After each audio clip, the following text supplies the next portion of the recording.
just make sure this works. Excellent. We're streaming. I need to get the chat room ready to go. Hello!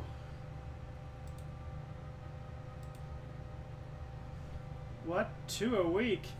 Yeah, well, my wife's out of town, and so I am here doing Hey 1 through 8. I decided to just do some Stellaris tonight. I don't have anything to do. It's pretty nice out, or it's not really. Looks like it. Oh, there's no sound. Oh no. Is there really no sound?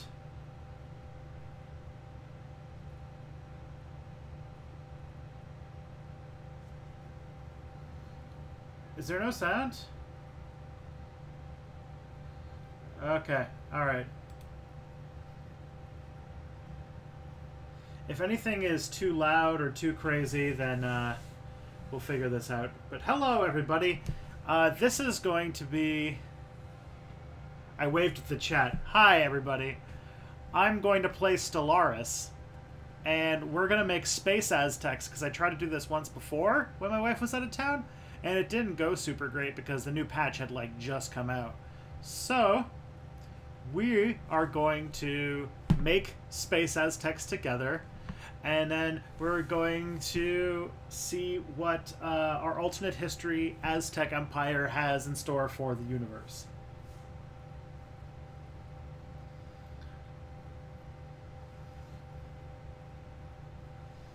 I see. Ah, David Chipman's here. I met him at the fan meetup in Toronto. He was really cool. It's 1 a.m. in Europe. Oh boy. Well, it's 7 here. I don't know how long I'll go, but let's see. But yeah, we'll play some Stellaris. I'll chill out and talk to you guys and answer questions and hang out. And yeah. Alright, oh, because there's some people who haven't heard of this game before. So, Stellaris is a 4X game made by the people who make typically like these history strategy games like Europa Universalis, Crusader Kings 2, and like Victoria, and they're coming out with one called Imperator Rome and Hearts of Iron. And they typically are really good at managing the structures that make history happen. I have some issues with the way that they cover certain things, but for some reason I just really, really love Stellaris. It's the best Paradox game in my opinion. And it takes some of the things that they added for the history games and applies it in a science fiction setting, which I think is really cool. And I'll show you a little bit about how it looks. So it has a in-depth species designer, and what I like about it is that you end up with these like cool randomly generated empires, and you end up with an interesting universe, an interesting galaxy to explore in and conquer, and all sorts of fun stuff. And there's a whole lot of stuff you can go and do. It's got really great storytelling mechanics, and honestly, like, no two games will ever be the same. So, as you can see, The Hunger is the one I was playing before, which is kind of like, I don't know, I just wanted to make, like, bad guys who want to eat the universe. And I made the Soviet Union at one point to play for fun, but we're going to make the Aztecs. Okay, I'll explain the issues I have with Paradox. So, in some ways, I think this could actually be a longer video if I ever did a collaboration with like a video game channel or something. But the main thing that comes up fairly often is that Paradox games suffer from an obnoxious Eurocentrism, and because they're a Swedish development company, and they even, like, for example, they would sometimes do things. Now they've changed this, but when Europa Universalis 4 first came out, which is their game that covers like the age of exploration and things like that, they talked about, they made like, they try to make a way for like the guns, germs, and steel effect to happen. So like they try to figure out how Europe would develop more technology than say like China or the Middle East or Native Americans, and they did it in this way that, I mean, I can only describe as racist, which was that if you were just not European, you just had a different technology group that had, to some cases, huge penalties on how fast your technology developed. So you were like perpetually behind unless you were exposed to Europeans and could westernize. And if you westernize, then your country goes through all sorts of chaos as the uneducated rabble try to fight your efforts to just make it a Western civilization. And then once you westernize, you have the technology bonus. You still have to catch up, but you end up just with a broken country sometimes. And I thought that was like a really, really racist way mechanically to like approach technology. They recently added a new one which has like key inventions that spread, and that kind of affects how fast technology spreads, where like if you aren't exposed to the Renaissance, then you get further behind after like a certain year. And I mean, that's like okay, though I think that they could have done better and make it a little bit more dynamic, because still things like the Renaissance can only happen in Italy, and like there's not a lot of stuff for things like, hey, Ming China could have been the colonizers, and that's still a really uphill battle, and I think that that's them messing around with mechanics to make this teleological idea of history.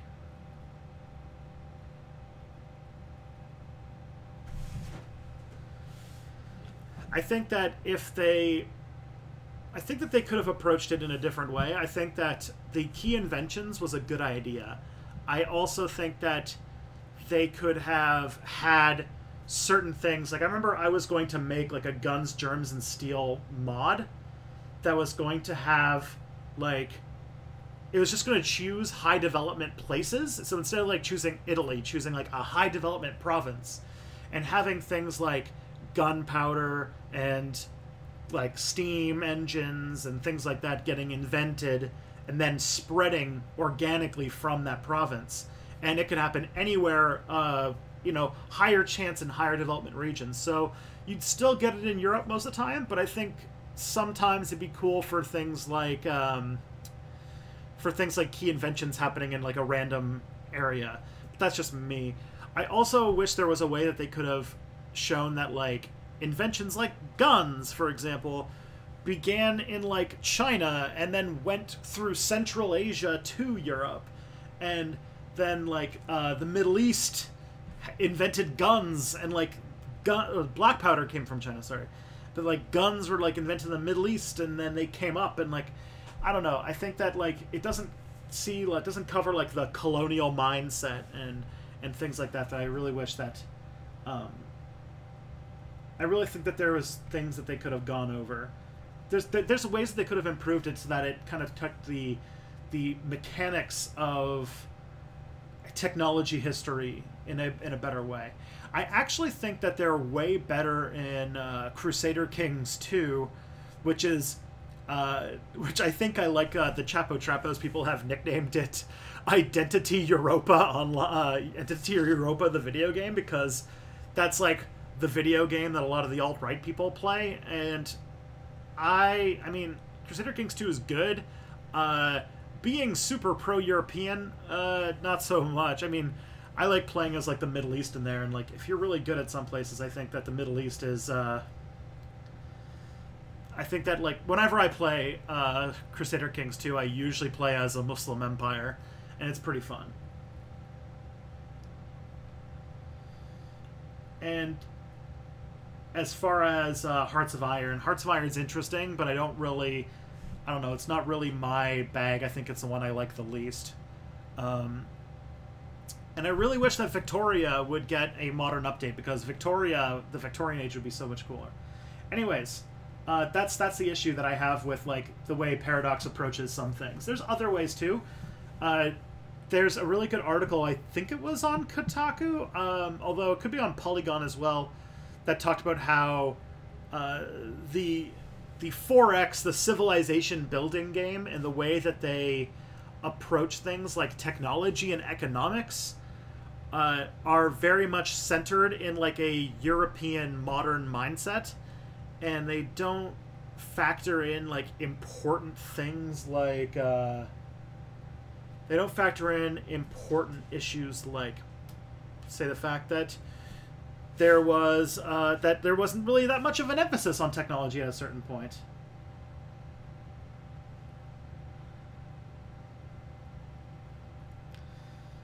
Oh, David, thank you so much for the $2. I'm glad. We're 10 minutes into the stream and I haven't even started making the species yet, but that's okay. I wanted to have the Space Aztecs be a way to chill out and a way for me to talk to you guys. So I think it's really good. And, yeah. I do think that Paradox could do it a lot better, but I do like that Paradox is approaching the alternate history thing with like the mechanics of history, like the bigger trends, and they turn those into game mechanics to see how history could have played out in different ways. I think that is really cool. I do remember that Victoria, I know that Victoria had an issue with the fact that like there were upgrades you could do to government policy, and like I think that like one of the things that got really messed up was like in Victoria, things like maximizing taxes on the poor and having no taxes on the rich was like the best economic strategy you could have, and that like doing things like things that we think of as progressive sometimes were considered just straight upgrades, and I think that could have been fixed. Like things like enfranchisement, like universal enfranchisement is one of the things that you can move towards in Victoria too, but like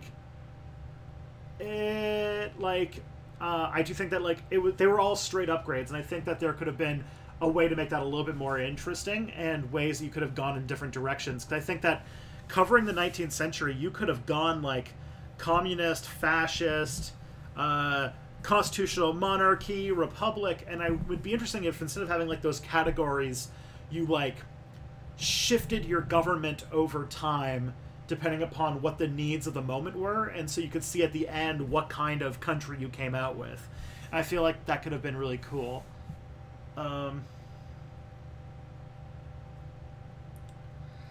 Bread pill, I think it's a reference to the conquest of bread, which I think is it's when people become like anarcho-syndicalists through like reading Kropotkin.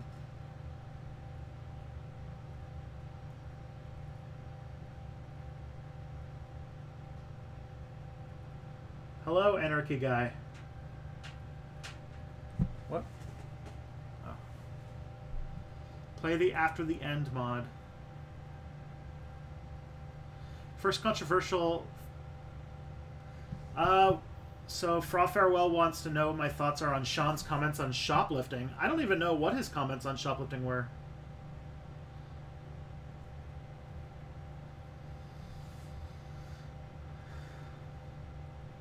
Is Alaska more like Canada than Canada? I don't think so.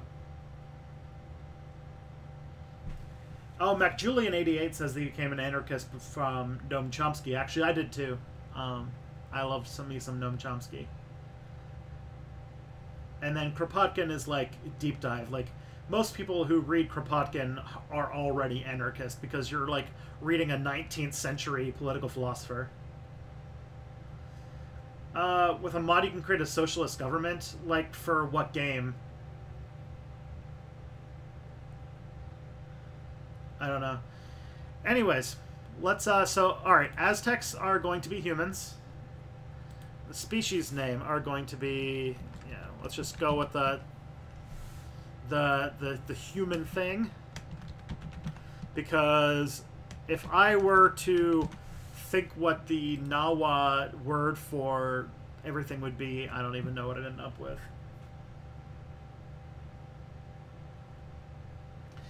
Yeah, Alaska is very much like Texas in a lot of senses.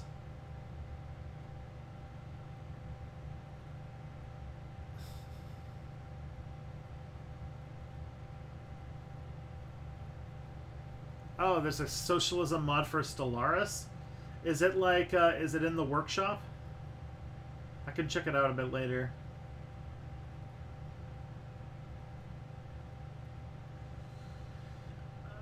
Is shoplifting praxis?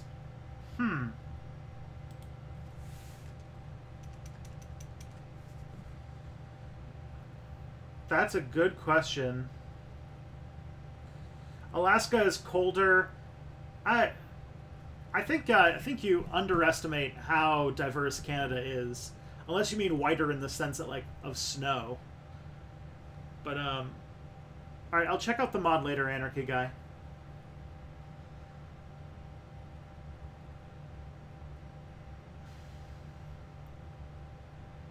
But yeah, all right. So the Aztecs.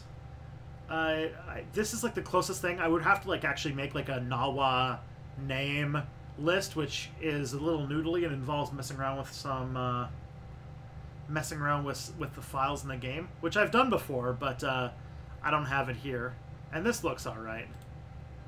We'll just have to think in our imaginations.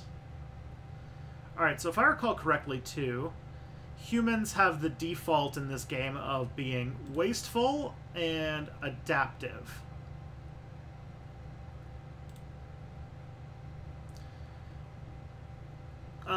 But we have room for a little bit more in this, and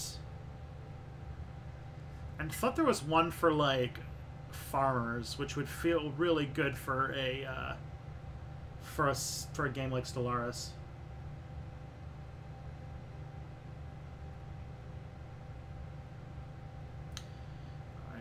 Traditional might be a good one for the Aztecs, actually. Agrarian, here it is. I mean, the Aztecs were all about that corn, but traditional feels like it's something that might stand past the fact that like they were just a feudal society. Maybe traditional, like the fact that they were very stuck in their ways, because they basically were a little afraid. Yeah, I did see that it is in the that it's in the workshop. Thank you, Anarchy Guy. I'll check it out. So, all right, praxis is shoplifting praxis. Oh, that I think is so. Praxis is like a super academic term that I don't particularly like about acting out the political ideals that you actually believe in. So, like, theory, it's the opposite of theory. Theory and praxis are the two sides of how to make change and everything like that. And so, by saying that he doesn't necessarily think that shoplifting is praxis, it's him saying that he doesn't think that shoplifting necessarily is an act of anarchist or socialist rebellion. And, I mean, I think that even if it is an act of praxis, it's not an effective one. Shoplifting is something that is very minor in the grand scheme of things, and most businesses like budget for it. You would have to like be completely like looting stores to have an impact that they actually like don't understand. And so I'm not exactly sure.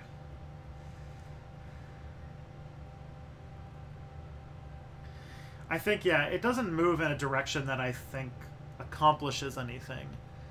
Although I don't see it as morally wrong, especially if you're in need. So, there's that. So, it depends on the business, too. If it's like a small business run by like a family or something, I don't know, that could be kind of shitty, but it really depends what you're walking away with.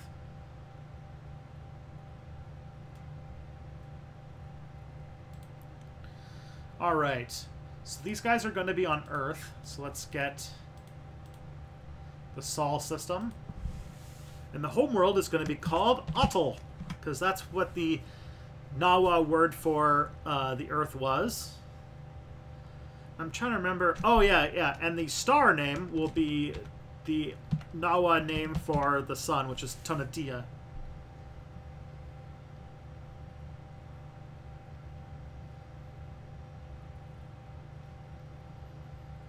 How do you feel about libertarians and moderate conservatives? I've gotten in trouble for saying that I have ATL, ATL. I've been getting in trouble for my position on libertarians, but I do think that in many ways, people who are like right-wing libertarians are usually myopic white men who think that the biggest problems in the world are their own petty issues. Like, they'll say things that the biggest problems of the world are like the fact that they can't drink raw milk. Some get really kooky though and do stuff like propose belief in like, oh, like, you know, it's not against the non-aggression principle to bring back slavery and like marrying children and weird things like that. Like, libertarianism kind of, why don't I like the word praxis glitch? It's because it's like, I think it's pretentious.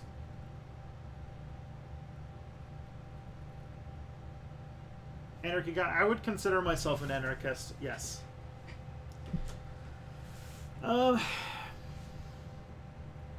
I am answering questions, Girthax. Yeah, I'm not doing a whole lot of gaming. It's kind of like a way for me to just have something to do while I talk with you guys. So, yeah, I'm an anarcho-pacifist. That's the best category that I've seen fit. But honestly, I don't really like the labels too much. Yeah. So, like, that's the problem I have with libertarianism. And also, the libertarian movement has its roots in activism that is against the Civil Rights Act. And so it has this racist, elitist, like, historical root to it that's not great. And because it's so outside of mainstream conservatism, like, the people who are drawn towards it typically end up being, like, really funky people who are, like, pro-pedophilia or, like, are, like, vehement racists. Like, the Ku Klux Klan tends to be fairly libertarian. And in many ways, it seems like there's a way to, like, make... There's a lot of people saying that the thinking that goes into being a right-wing libertarian is more or less a way for you to step your way into being a fascist. And so, like, a lot of the people who are now, like, Nazis on YouTube and stuff like that would have called themselves libertarian not too long ago. And it's like a lot of the alt-right are former libertarians. But you end up with, like, some real kooky people who said things like when Gary Johnson was in the primaries, getting booed for saying that people should have, like, driver's licenses and things like that. So, you know.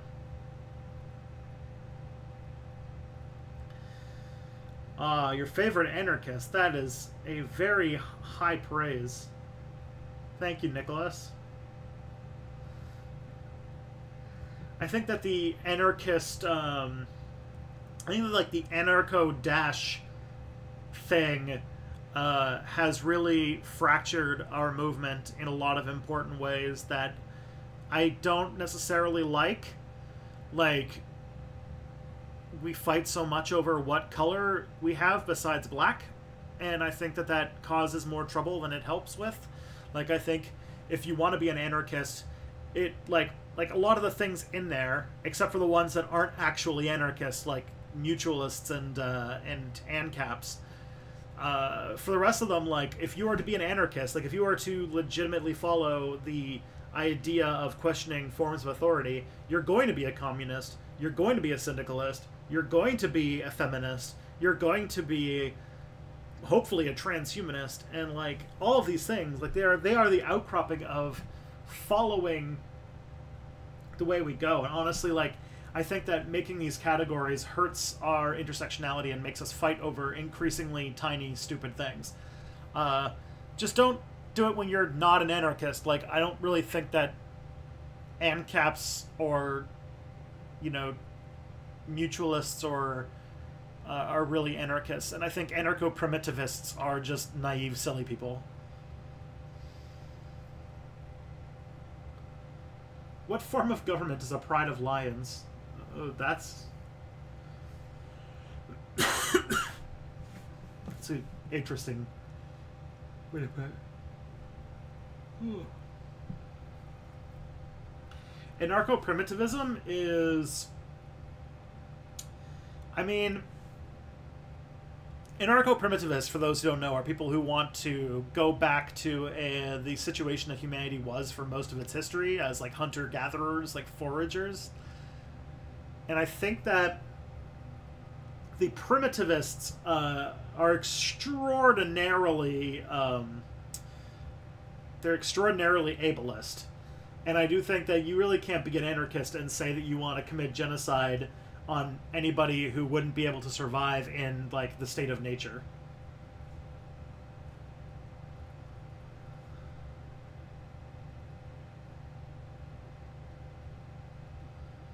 And yeah, Mac Julian kind of points out that, like, all of the political labels have been completely thrown out.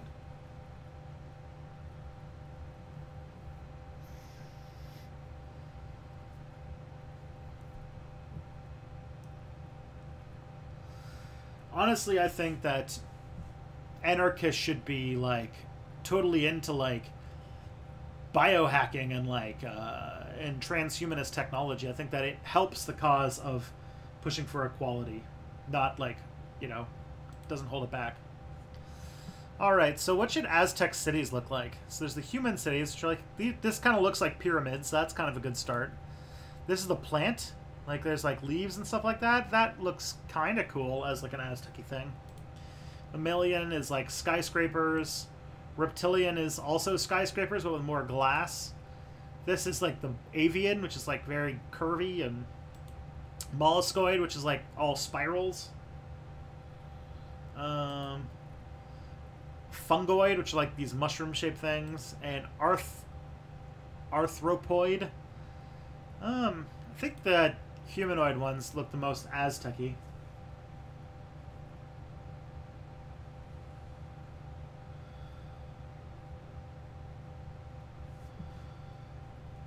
I do not... The Posadists are so strange. No worries, David. I think that it's a thing we don't talk about enough, I think. Biohacking. Biohacking is the type of people who are messing around with medicines and cutting-edge biotechnology that aren't necessarily, like, scientists and researchers.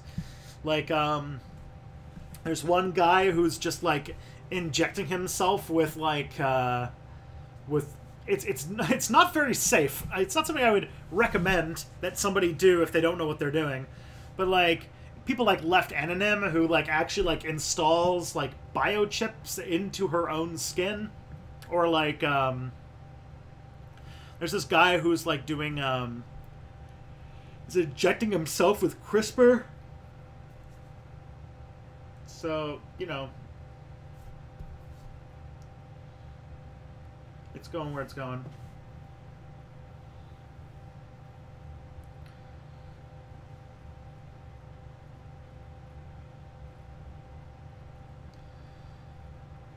Have you thought about doing a video on the Bonnet Gang? Really liked your video on Machina. Well, thank you. Looks like this is, like, super anarchy time. Which is cool. The Machina video, I'm so surprised that it did well, because I threw that together. DQuack, yeah, you've been asking me to do a video on US third parties. It's on my list, but that list is very long. So, who knows?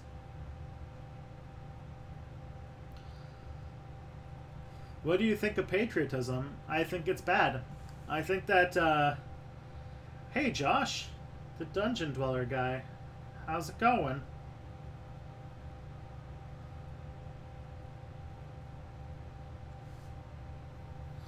Yeah, so, patriotism, I don't know. I don't see much good in, like, taking pride in abstract notions like things like country and such. Um, you don't like patriotism. It smells of eugenics, huh? I could see that. I could see that being an issue. I do think that it's a technology that's going to happen one way or another, and we really need to think about how that's going to end up happening. All right. So, this is the ethics. So this is where you choose the ethics and government and civics of your empire. I think that the Aztecs are definitely an imperial thing. And if I recall correctly, there's a really cool civic in here that feels just perfect for the Aztecs, which is imperial cult, which is that the society has a dominant state religion where the ruler is worshipped as a living deity, and that feels like very much like a Aztec thing, and it needs some degree of authoritarianism and spiritualism, and I think those all fit the Aztecs. The way that I'm going to go for it is I'm going to be militarist, spiritualist, and authoritarian, and that feels fairly Aztec to me. So let's go. Let's get. Let us find. We're gonna do some flower wars later. Yeah, let's find that imperial cult, and then we'll take warrior culture. Those seem like they fit pretty perfect.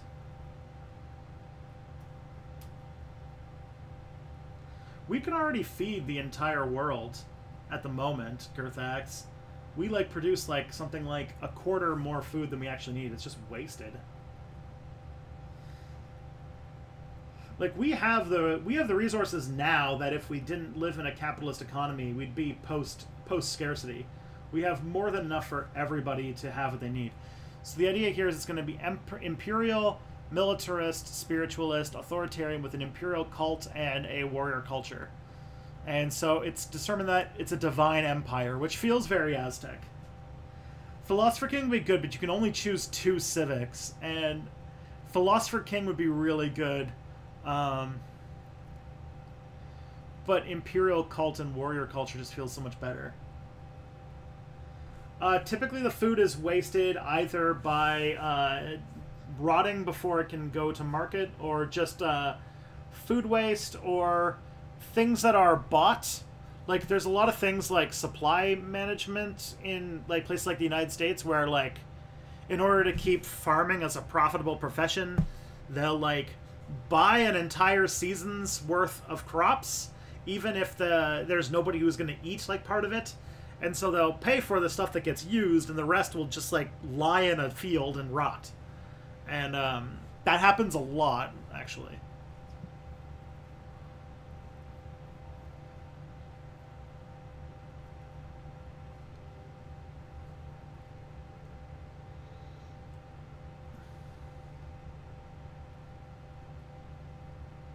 Anything that brings... Yes, someone once asked me what my political ideology was, and I said it was Star Trek. Hey, Michael Collins. Welcome to the stream. It's Saturday night, and there's 33 people here. This is crazy. Alright. Let's see what we should do for voice. So this is where you choose what the voice on your thing is going to be.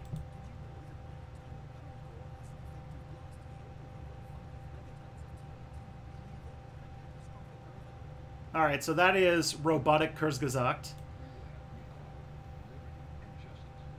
Oh my, it's a cowboy.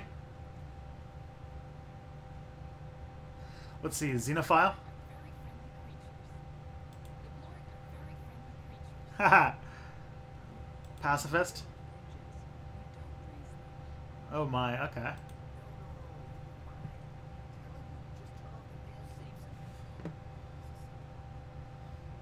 Yes, fully automated luxury gay space communism. There you go. That's the way. Is the music of the game really loud?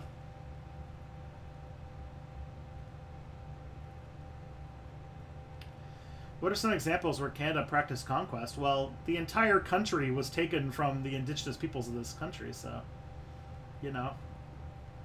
Have you played the new Overwatch video, Hammond? I have not played Hammond, no. I don't know, I don't know, I'm not that good at Overwatch, but it'd be cool. Have you played as the new Overwatch hero, Hammond? Nah, okay. Why is the cowboy egalitarian? That's a good question.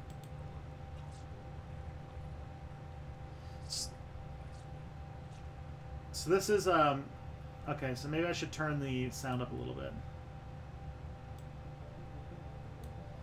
Let me know if it gets too loud, but I have it up now.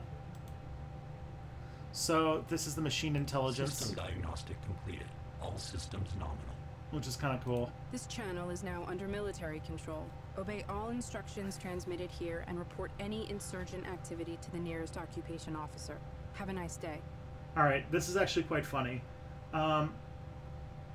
So, here's the thing. So the soldier is one of the voices you can have, and they didn't have it originally, but they had the militarist one.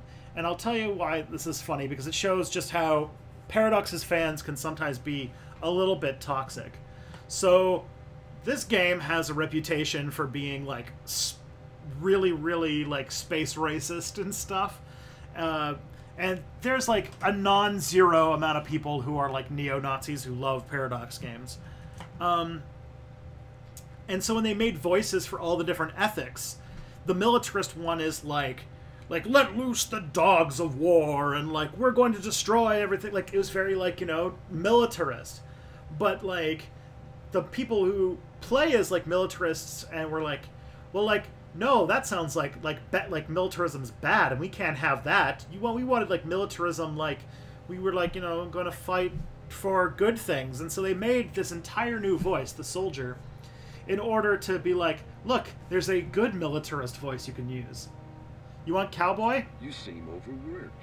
Have you considered joining a union? I love that. That is pretty cool. That is a cowboy that just said, you seem overworked. Have you considered joining a union? That's pretty good. But let's hear them all out. So here's the authority. Is forcefully discouraged. The weak govern, the strong rule. Oh my, that is disturbing. This one's going to be space racist. Under no circumstances must the Xeno be trusted.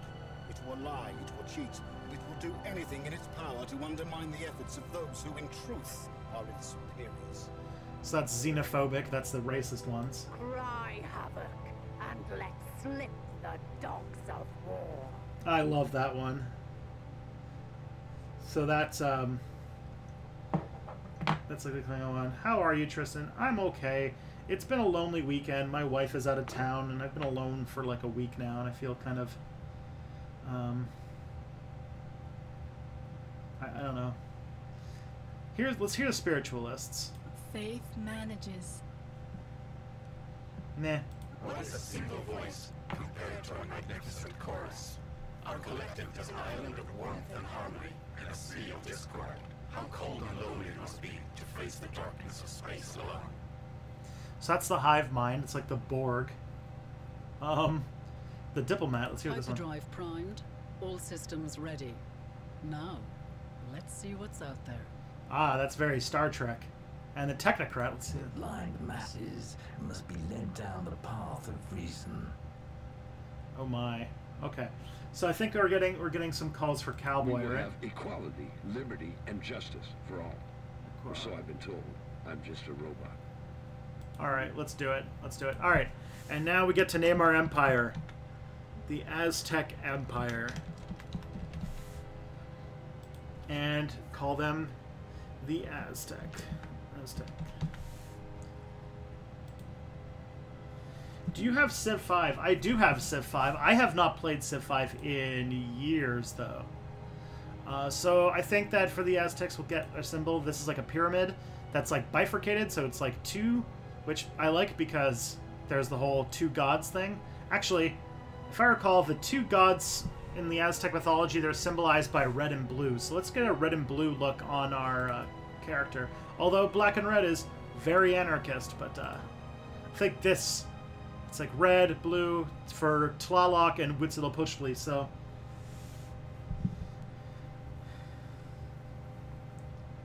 Or we could go the other route. We could have like the Mexican look, where we can see if we can get like, I don't think we can get like the eagle on top of a prickly pear, but we can get like a bird.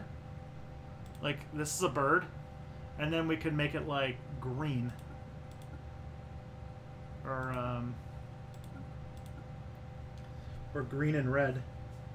What happened to your original playthrough? I just kind of stopped after a while because it was just not, it was not super fun anymore. Aztec communist cowboys. Yeah, boy. That's how we're gonna do this.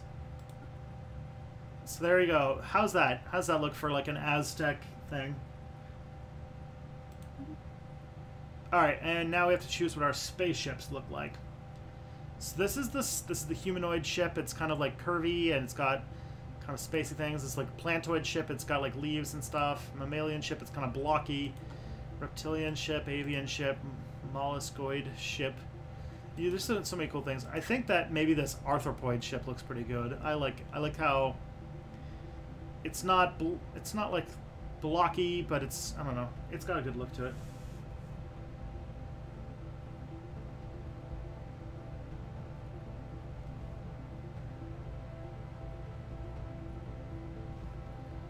Yeah. Subcomandante Marcos. How long will the stream last? I don't know. Until I get burnt out and tired. Until I stop being entertaining, I guess. So, Civilization 5, when it comes to, like, it's a game that I played in undergrad. I bought it when it came out, and I think that was, like, in early 2011. And I remember playing it a lot for like one day, and then I stopped. This happens to me with so many games where I'll buy it, and I'll lose like a weekend to it. And just, it'll be my entire life that weekend. And then as soon as it's done, I like never want to touch that game again. That happened to me with Game Dev Tycoon. That happened to me with RimWorld, although I came back to RimWorld a couple times. It happened to me like, it's exactly what my experience was with Stardew Valley. So like, and Civ 5 was on that list. Yeah, next you should find out.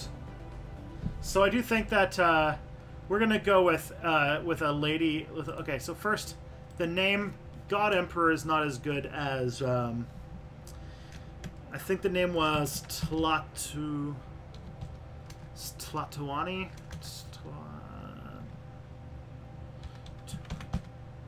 Tlatoani, I think, was the name of the king, and there's their prince. I guess we can just go with that, and then for the women, we can all, you know, same and princess.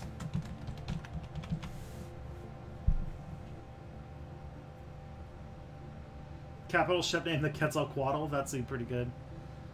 All right, let's see if we can get a good name. Actually, let's just go with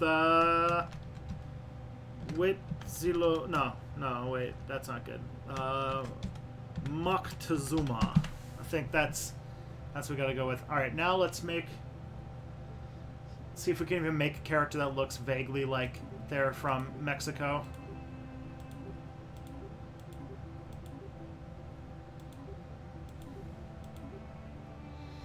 I mean, like, this is the closest I can see to, like, someone who looks like they're Mexican. I don't, like... This is, like, not great representation. They've got, like...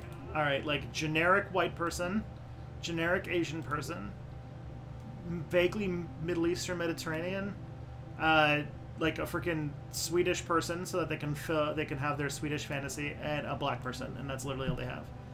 So I guess we'll go with... I guess the generic Asian person as, like, the Aztec Emperor. Alright, MXMV, you have a good night.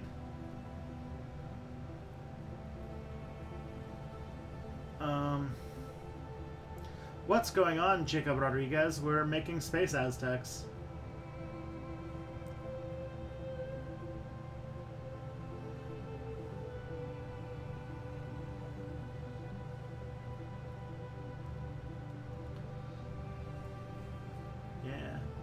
Weren't the Aztecs a confederacy of tributary nations or something? Yes.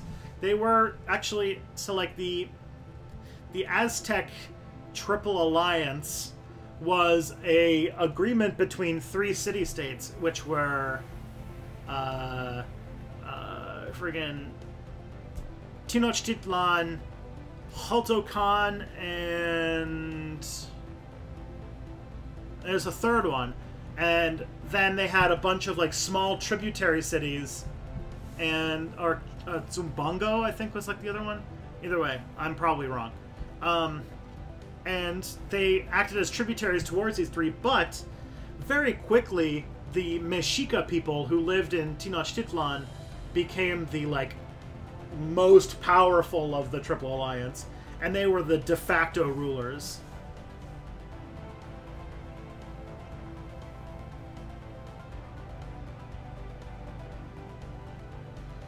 The gay Aztec space. And I think in this game you actually can have, like, tributary empires, so maybe we should focus on that as, like, our strategy. Of, like, conquering aliens and making them, like, tributaries of the Aztecs. That could be fun. Alright. We have an empire. Now, huge galaxy, spiral arm, 4 arms. This is all kind of normal. Let's just go with this. Texcoco. Yes, Cogito, you are correct. Texcoco.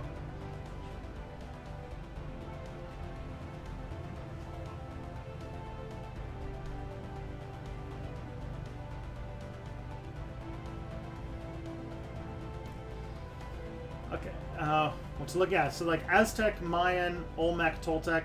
So the Olmecs and the Toltecs actually were in the same region as the Aztecs. They actually predate the Aztecs. The Aztecs actually only really came on the scene in, like, the last people.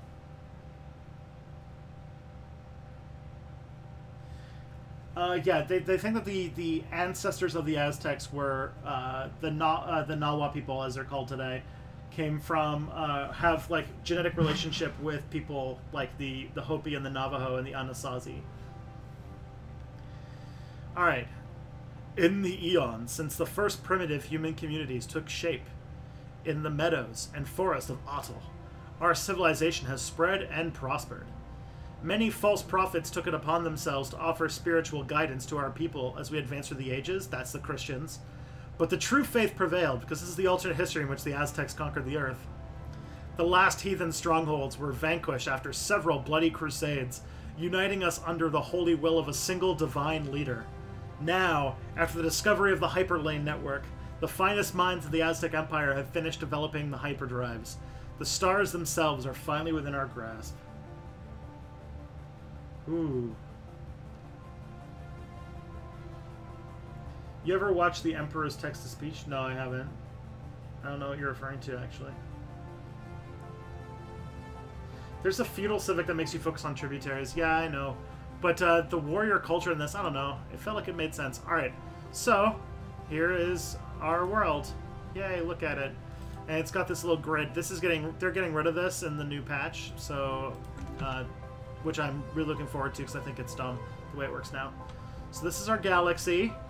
There's 1,000 stars, and here is our little place. Here's a little Tonatia. So we have a module to build in here. A Limax Armada. That's, we should probably rename that. So, yeah. Call it the Quetzalcoatl Legion. Called Rizefon, that borrows a lot from Central American mythology. I don't remember if it's Aztec or Mayan, though. Yeah. That'd be cool.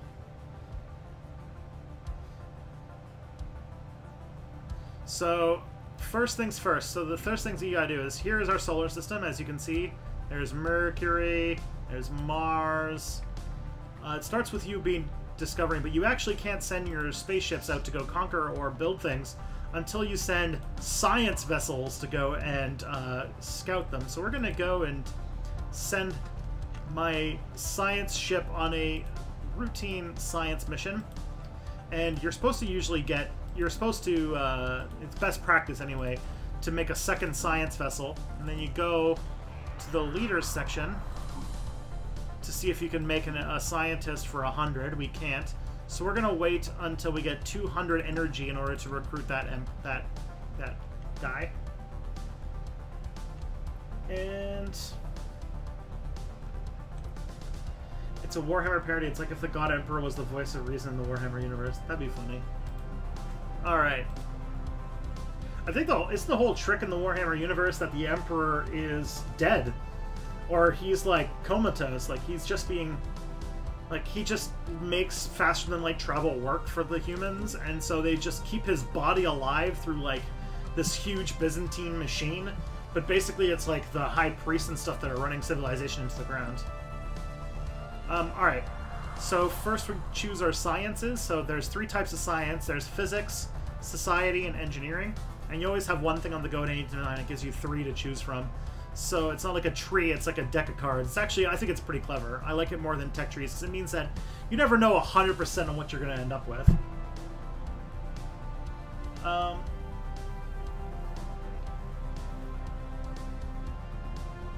This is a game. So, science is good. Improved deflectors, so shields. These are like war things, and we're not going to get into a war for a while, so I think getting physics first will probably work. Biolab or Off-World Trading Company, that's more energy or more Unity. Unity is really good and it's really cheap, so let's go with that one. And then this is a really good one. You get 5% more army damage and 5% more minerals, and minerals are like the thing you need in this game, so let's go with that. Oh, that's the game with text-to-speech so you can talk. Hey girl, it's been noticed. Welcome to the stream. Alright, so we got that. We got our spaceship going on its exploratory cruise to go and discover the universe. Our construction ship, we have enough money to build 1 mining thing, so let's build minerals on Ganymede. Because Ganymede has lots of minerals, and minerals are the most important thing that's up here. And next we can look at the design of our ships. So let's go to the ship designer here and look at the Corvette, which is the smallest type of ship. You get bigger ones as you get further in tech. So far it's using 2 guns and a laser. I think that are 2 mass drivers and a laser. I think that's good for now. Let's see. There's kind of like a rock, paper, scissors thing with guns versus red lasers. Like, one is better at attacking armor and one's better at attacking shields. 40K is interesting in the sense that it's basically it's fascism in space, but one of the things that you'll notice in the universe is in that game is that the humans are the bad guys, but because the game uses an imperfect narrator, people don't notice, and so it's led to the situation where there's in Warhammer 40K fandom a lot of people who have become friggin' fascists because they're Prince Hefnir is the new heir to our empire and will take the throne when our current ruler dies. Sweet. And so their society is falling apart and falling into a new dark age, and they're relentlessly racist, and all of these things are making them fall apart. But the fandom today is just no, it's cool, and it's part of how ironic fascism and the alt-right have kind of led to the death of irony and all that kind of stuff. So the spaceport is finished construction. That's nice. So we have a spaceship now. We need a scientist to put on this ship in order to move.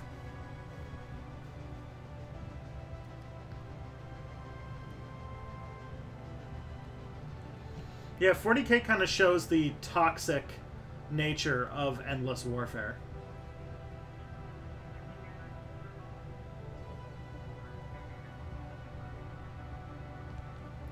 Construction complete.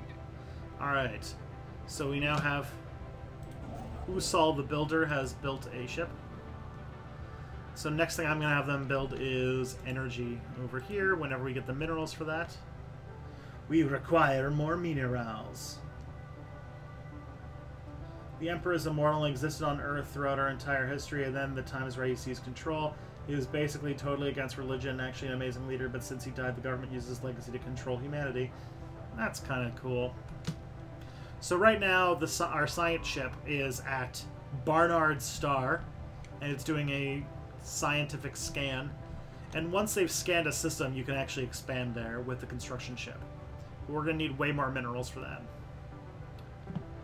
Speaking of which, let's take a look at our planet surface. So if you see here, this is like a tile blocker, which you have to clear by spending stuff. But we can't do that right now, because we're saving up our energy to get our second science ship. But one of the things I'm going to try to do is before this pop grows, and I'm going to try and clear this so that I can get minerals even faster. Have you played FTL? I haven't. I want to, though. It's a game I really want to like. Well, Girl That's Been Noticed, this is a pretty interesting game. It's like where you play like a space empire. But honestly, I'm using it because this is a game I played so many times that I can like chat with you guys while talking about fun stuff on Saturday night, because that's how I spend my Saturday nights, I guess. And you're all here with me, so that's good. I've been alone all weekend, so it's really good to talk to somebody, talk to people, and hang out with you guys. You guys are always good value. Have you ever tried Unforgotten Realms? No, is that a D&D game? Yeah, in Fallout, it's like the 50s never ended since the Soviet Union was around by the year 2077. Okay, ooh. We have recovered artifacts from an ancient civilization. So one of the things that happens is your area of space, you always end up with like a progenitor civilization. You have to uncover mysteries about them. And ours is the Ute. Our scientists think that they inhabited a region of stars roughly 6 million years ago, based on the age of the artifacts. The aliens themselves call themselves the Ute and appear to have been very large and flat arthropoid analogs. It seems like a single individual could reach a length of nearly 100 meters as an adult, and was apparently exceedingly rare for more than 2 or 3 Ute to travel aboard the same starship. Okay, that is pretty intense. Oh man. I was actually thinking of playing No Man's Sky with you guys instead of Stellaris, but I did a Twitter poll and everyone really liked No Man's Sky. So what is Unforgotten Realms? Is it a board game? Is it a RPG? Is it a video game? And yeah, Fallout with the 50s vibe. I like that.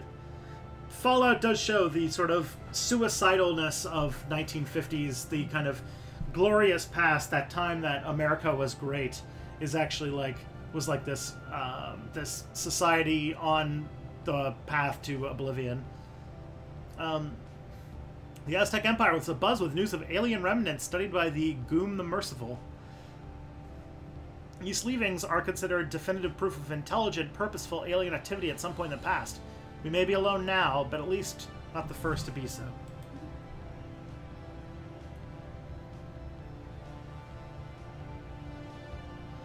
It's played on Tabletop Simulator. Okay, so it is an RPG.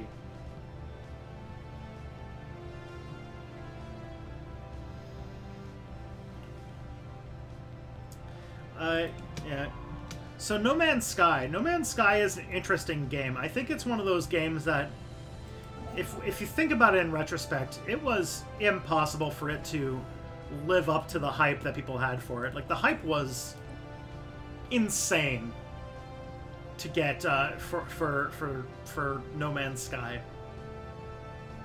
And so, but it still had this kind of nice, meditative, relaxing aspect to it that I actually was a pretty big fan of. But then eventually, like, as someone said, like, they as Fra Farewell said, like, they've now made some updates and it's gotten a lot better, but it's still like this relaxing, meditative game. Like, it's just not an action game. It's a game where you, like, you know, you go and discover things. They've made the alien life a whole lot more interesting.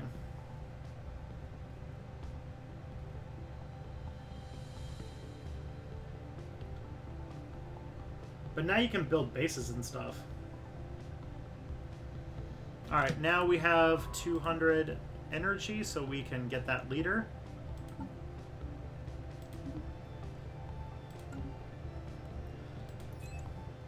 So, our new scientist is going to be Karba. She is she's an archaeologist who studies ancient alien civilizations. So she's that guy from Ancient Aliens. Because we've never met aliens, and yet she's an expert in alien archaeology, which means she must be like the meme guy, right? The aliens.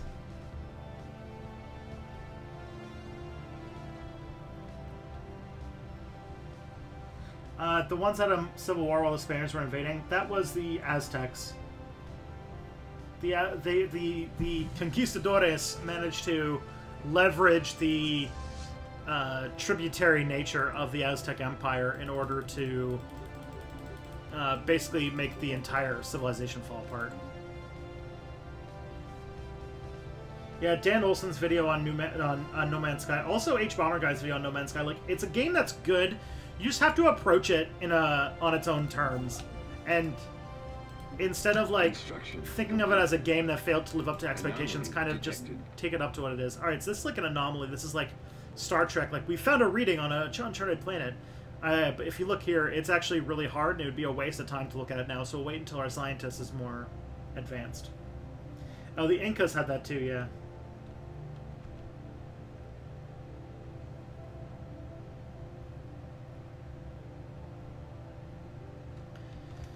I do think No Man's Sky, yeah, I think that it's getting better. I think that it could be a pretty great game in the long term.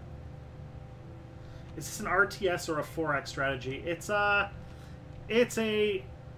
4X. It's pausable real time. So as you see up here in the corner, there's a date, and when I'm unpaused, the date is moving over time, but you can pause it, and you can slow it down, you can speed it up.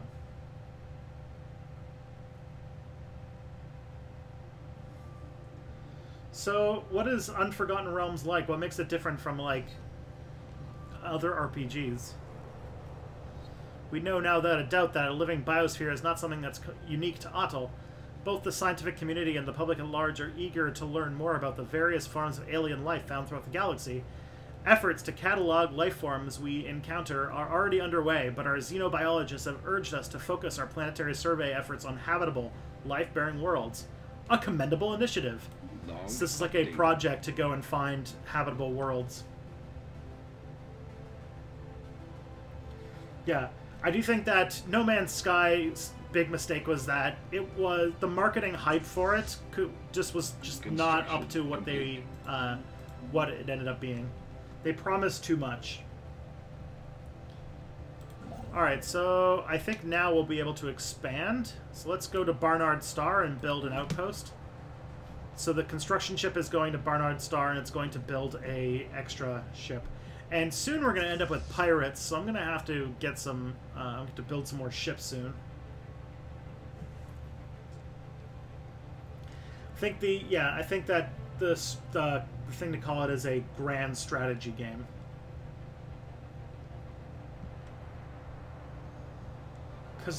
And so Mameb, if Unforgotten Realms is like actually like good functioning RPG, then like they should like package it and sell that shit. Alright. Traditions. So this is like what the Unity you get, and these are things you get that are like long-term things.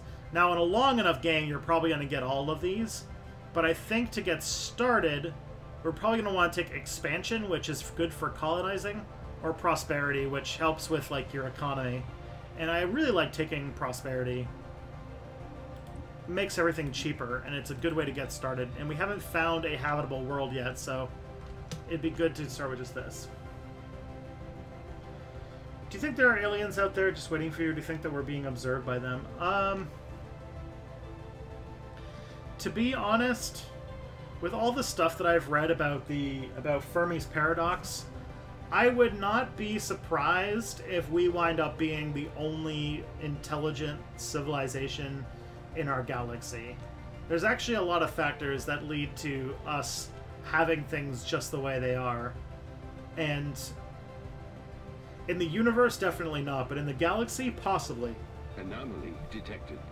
We might find we're gonna find a lot of life out there, but I don't think much of it's gonna be intelligent. I feel like to think that intelligence is inevitable is a teleological thing to think. Do you think you need to play Euro Truck Simulator? Imagine a whole continent for you to drive in, from Helsinki to Madrid, from Edinburgh to Athens. Oh, fail. Raid! Oh my. What is this? I don't understand. Construction complete. Oh god. I don't... Oh god. Alright, here, 1 second. 1 second, friends. I'm gonna have to put the chat on slow, I think. Man, I... Just... Oh, and a person gained a level. Alright, hold on. I'm dealing with the chat right now.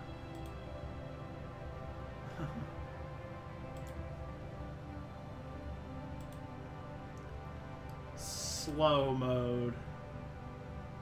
There we go. You are being rated.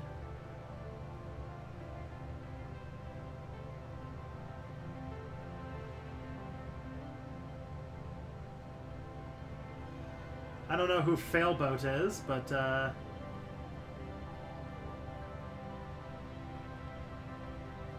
oh my. I can't tell if this is like a love thing, or if this is like the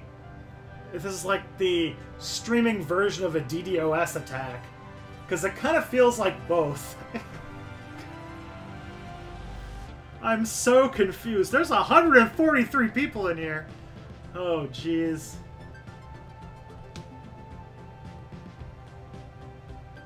I don't understand. I don't know who Failboat is. I don't know what's going on. Hold tight, friends. We'll see where this goes.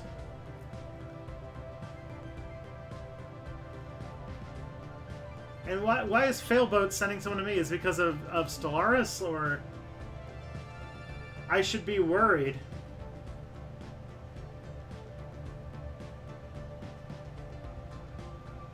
I think with, like, the giant thing of hearts that this is a love thing. Okay.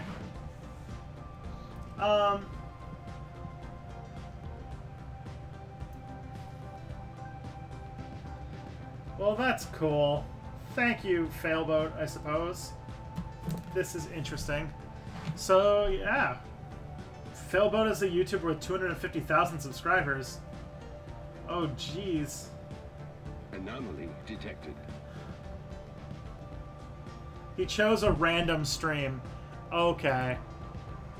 Ha ha ha ha. Well, there we go. Construction. Okay, complete. well, it is what it is, I guess. Well, thank you. Thank you all.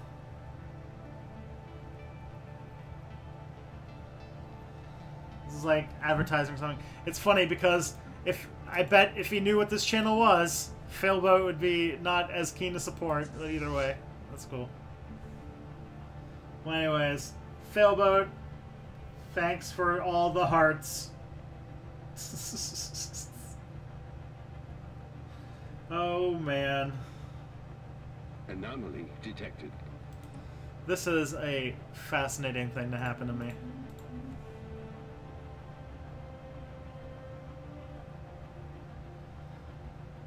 I have to learn more about streaming. So, yeah, what's happening is another streamer ended his stream and did a random raid. Daniel, we did amazing. Complete. Well, thank you, friends. I'm playing a video game called Stellaris. Wipe out the communist propaganda. That is now our chance. Oh man, yeah. Now it's time to bread pill all these gamers. Oh man. All right, let's build it. Let's okay. First, let's clear this tile, and then let's build a spaceship. Explain the game you're playing. This is Stellaris. It's a strategy game made by Paradox Interactive, a Swedish video game company. And it's a game where you take a species of... go out into the galaxy and explore. It's pretty fun.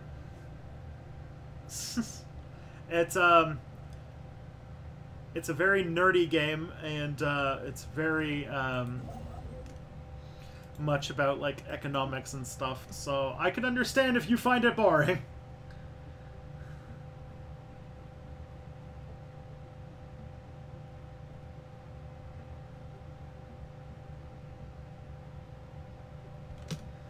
Well, so that's a game. Other than that, this actually isn't much of a... the channel that I run isn't actually much of a gaming channel. It's a it's an educational channel about history. So this is just like a random thing I decided to do on a Friday night. Oh, it looks like our mission has been done. So let's go do like a thing here.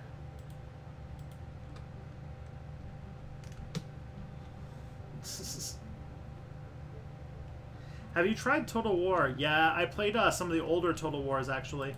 I played, I remember, I think the one I got into the most was Shogun Total War, which was, like, the first Total War game, and I really remember liking that one.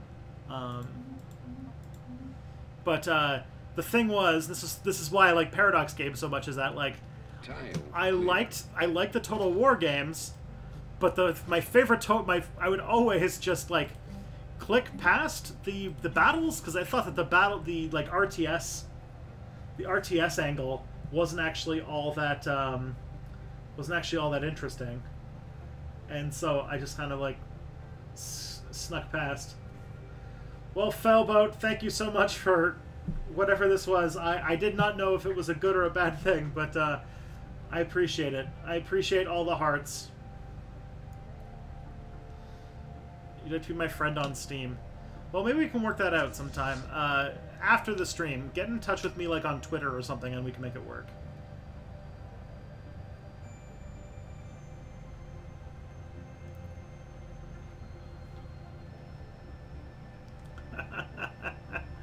Well, life is interesting sometimes, isn't it?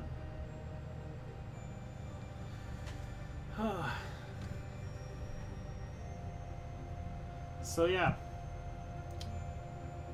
So where were we? You hate learning. Oh my, you are in the wrong place, my friends. This is a game. This is a thing where I play this game and then go on long, random historical rants, because that's apparently what I do. So even when I'm hanging out with my buds here in chat. What about Discord? I'm on that more. Yeah. I have a Discord account. I mean, I'm kind of hesitant to give it out while there's like 60 people in the chat, but we can figure that out after the stream is over. Yeah, the DLC Stellaris had a kind of slow start, and it dragged in some parts, but it's gotten a lot better in like the 2 years since it's been out. Anomaly detected. Oh man. So I think that like if there's one thing I should just go on some sort of like discussion of some sort of historical subject, right? Now that we're here and doing this. So how about this? How about I talk about the video that is coming out next week, where I talk about the United States in the 1950s, 60s, and 70s systematically oppressing homosexuals in the federal service and actively tried to root them out. And it was a real black mark on American history that no one really ever owned up to. Anomaly detected. consider making a video about the Roman society? I'd like to hear more about the daily lives of citizens back in Rome and those at the border. Yeah, that'd be good. I did a video.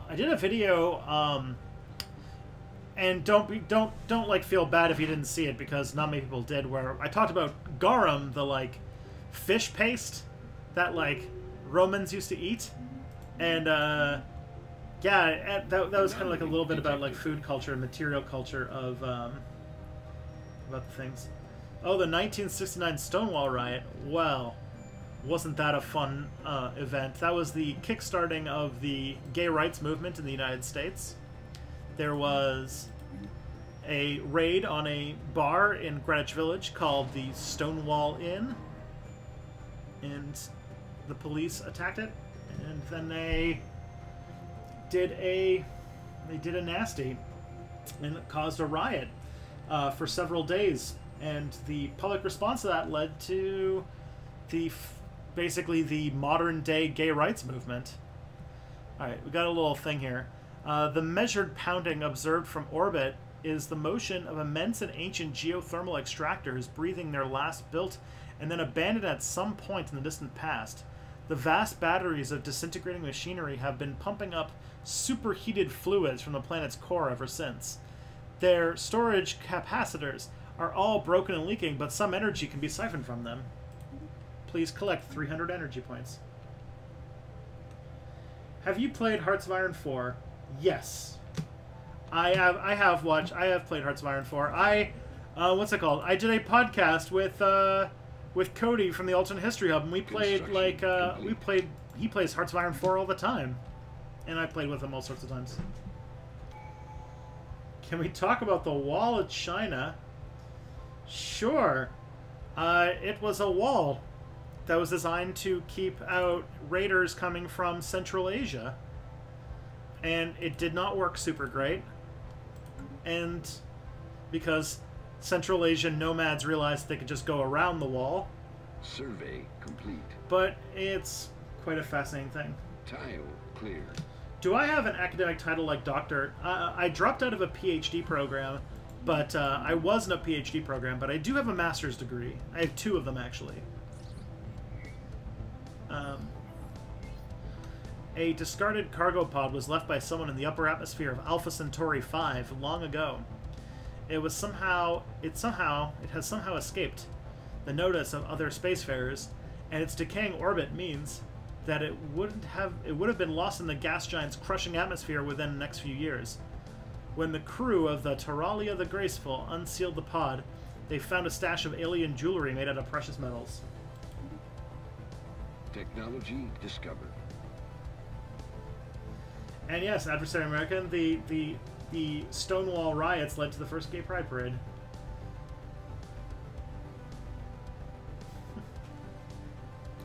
Well, Boop Boy Boop, thanks for showing up. I appreciate all of the love. I think now I can take... Alright, I'm going to take slow mode off. I feel like... Bob Ross, have a good night. Detected. Thanks for coming out. Complete. Alright, and so we're going to do some... Alright, so our technology is complete here, so we can get some energy.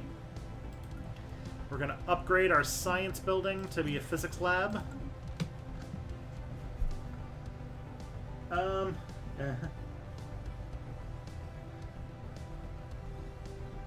It didn't work. I mean, it worked. It made it harder, but it didn't prevent Steps invaders from coming in. Because they would just figure out ways to go over the wall or go around the wall.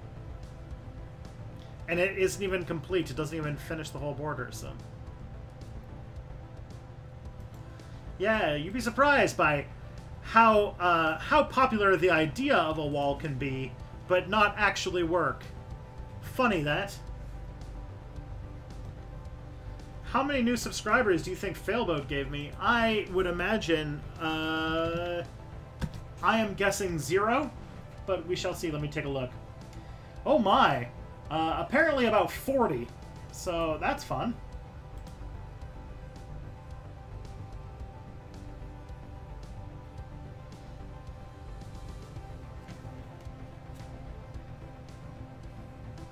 Yeah. I'm at 38,300, which is kind of cool.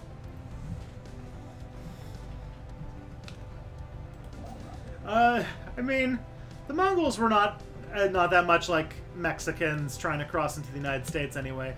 The Mongols, like, actually, like, lived on a life of going into an area and pillaging and destroying and moving onward. Like, that part, I mean, some parts of it were exaggerated, but not as much as you'd think. Construction complete.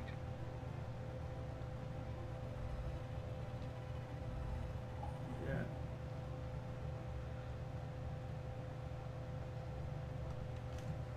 All right, let's look at this thing. So Corinth VA, which means it's a moon, is uninhabited and indeed uninhabitable, but not unvisited. Its surface is littered with tall xenographs carved from some mineral not native to the planet, evidently placed there by some artistically inclined spacefaring race. This monolith's flowing lines deftly chart a history so fantastic, it must surely be fictional. Surely. So what you can do is you can choose to image them for the archives, to take pictures and put them in like museums, or put them in archives, or you can actually make pictures of them available all over the Empire.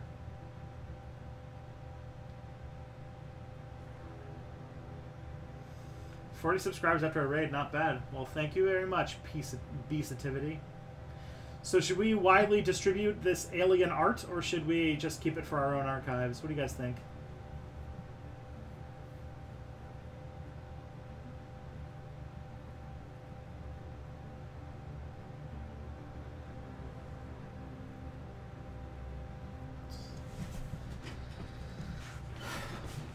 When did William Shat? Oh, the Mongols. Yeah, there's a lot of parallels between the Mongols and the Klingons.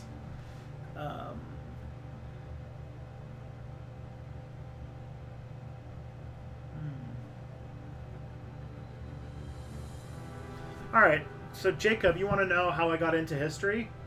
I have parents that... All right, we're going to distribute them. So I have parents that are really into traveling, but we didn't have like I mean, we had a good amount of money. We lived like a middle-class lifestyle, but it meant that like I traveled most summers, and we went to a lot of places, like a lot of road trips, and so I've actually seen like most of the United States. And let's turn on the light here. And so like I've been all over the United States, and most of the time it was in my childhood. And so I, went to all sorts of parks and monuments and museums and things like that. And I guess I just kind of developed a love for history as I grew up in that context. And that's probably why I got into American history, because like, I've seen Gettysburg like a million times and things like that. And if you live close to where the Palo Alto, that's pretty cool. That's a pretty cool place to go. The annotated reproductions of this monolithic imagery found on Corinth VA, or 5A, prove immensely popular in the Aztec Empire. Many citizens state that fantastical annals have completely changed how they feel about aliens. And now they're xenophiles. Ooh. What's your favorite What's your favorite state? Anomaly detected. Like to visit or like to live in? Because those are going to be very different. Construction complete. Because like some of my favorite states have been, I really liked New York City and California and Louisiana or New Orleans. But, like, I would not want to live in New Orleans. That would be a disaster. Vermont is pretty fun. Oh, thank you, Nicholas. Detected. So, I would probably say if I had to, like, live in a state, I'd probably live in, like, Vermont or, like... I haven't been to these states, but, like, Oregon or Washington. But, like... as far as cool places, I think that out of all of the states, Louisiana's got some interesting character to it. I think I'll go with Louisiana. Haha, Michael, I go to Indiana all the time. Actually, Indiana, my wife's family, my in-laws, actually live in Dyer, Indiana, which is not too far from Gary, and so I actually go to Indiana every year for the holidays. And if you still live in Indiana, I think this Christmas time I'm planning on doing a fan meetup in Chicago with Peter Coffin, so you can keep in touch with that one. Alright, Life Electric. Science Officer Elamano reports that Corinth 5 is covered pole to pole in a web-like network of electric impulses. These networks respond to external stimulus. The Goom the Merciful experimented by sending a low-voltage pulse into the surface, resulting in a wave of illumination that rippled through the network like a circuit board. Even more remarkable, the webs rearranged themselves. A secondary impulse revealed the filaments had organized into a new pattern centered around where the previous pulse had contacted the surface of Corinth 5. Elemento concludes that the discovery has confirmed his long-held theory that life can exist almost purely as electrical impulses independent of cellular or viral structure. That's pretty cool. There's a lot of like little story bits like that, and I think they're always really cool to read.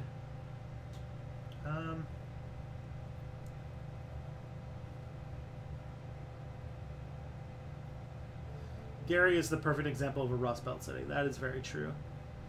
But yeah, my wife is from Dyer, and I go there every year for the holidays.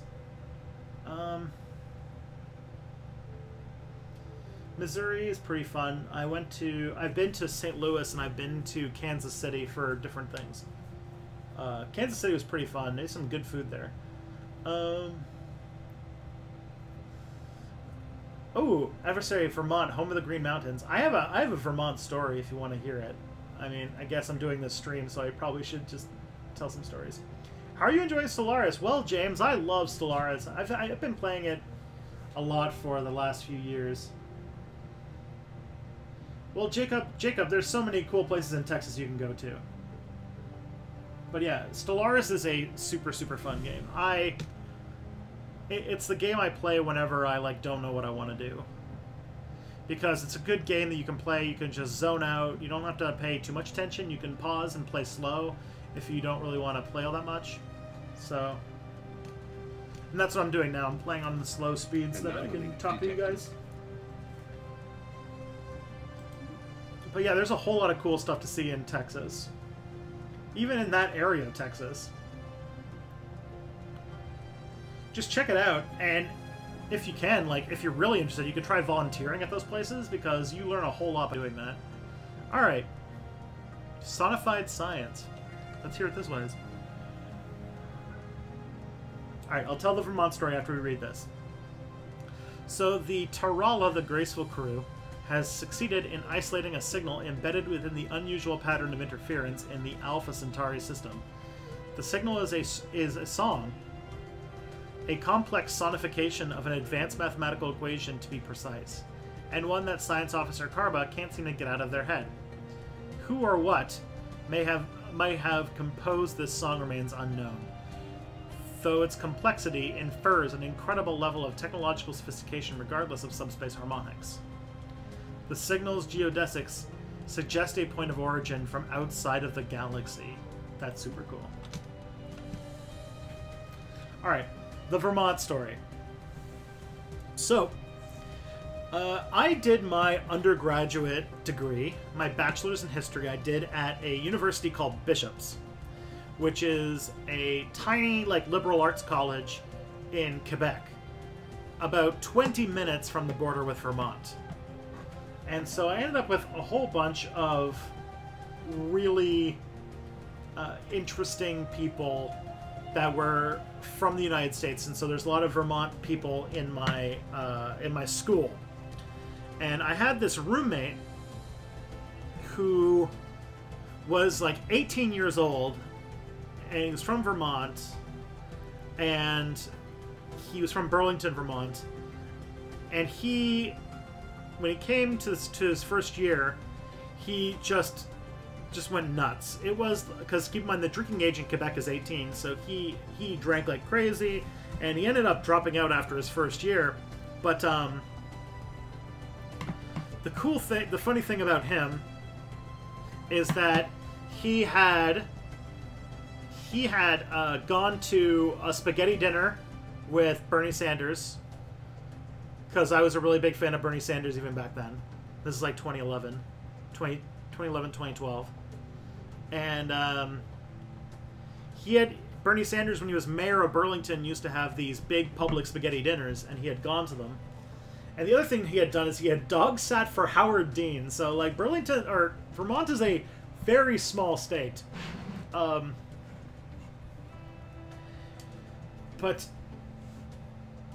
that's and also there was one time, this doesn't have anything to do with him being from Vermont, but it was pretty great. It was like during like Frost Week or something, and I was hanging out in the living room with some friends, and he just comes in and he's wearing like he's wearing makeup, but he like looks like he's like a member of KISS, and he's just like, I hate this school, and he just like barged into his room, and I was just like, holy crap, that was hilarious.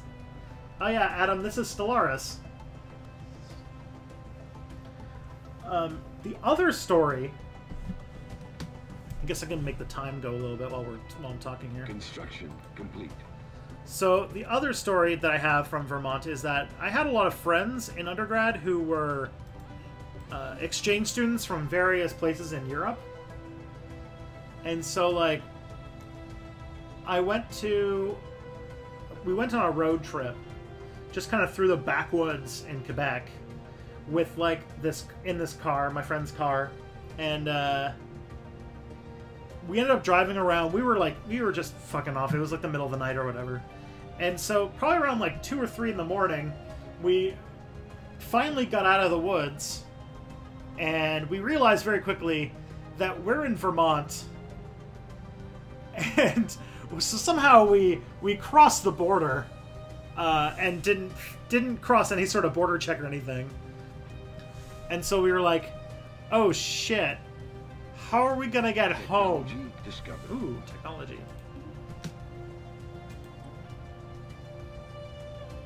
Let's do this one.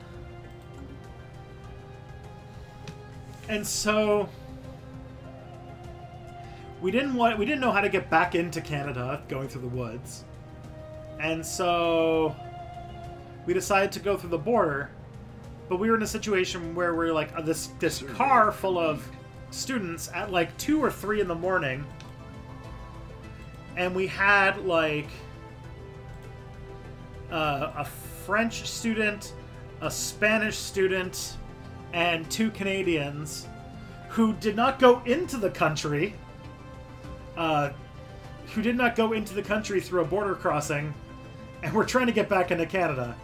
Oh man, that was a very, very long, long night. And it was by accident, because in like the Northeast and stuff like that, there was like a lot of like woods and like untamed areas, and so very often like the border is really unofficial. And so yes, I was technically an illegal migrant for at least a few hours. Amazingly, while conducting their survey of PX-483, that sounds like a workout, the crew of the Goom the Merciful picked up several life signs coming from within an asteroid. There appears to be a colony of large burrowing worm-like lithivores within the rock, which has been riddled with tunnels. These unique life forms have somehow adapted to a life in the coldness of space. Ooh. So it gets +3 social. But yeah, Rust Belt states. So yeah, Gary is an example of a state where the American Midwest grew in large part during the Industrial Revolution. And so they became a place where there were lots of factories and lots of manufacturing.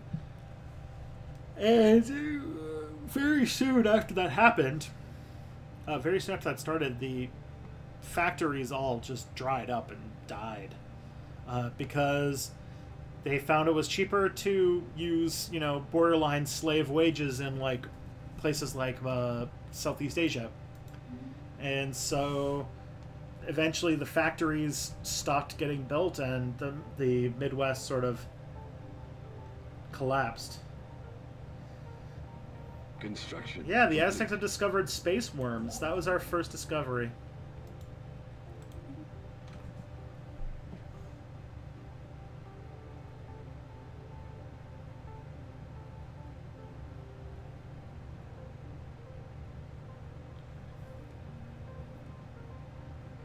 I'm playing this very slow so that I can keep my eyes on the chat. Is the stream still going? Yes, boop by boop, okay. We're still... You seem very excited.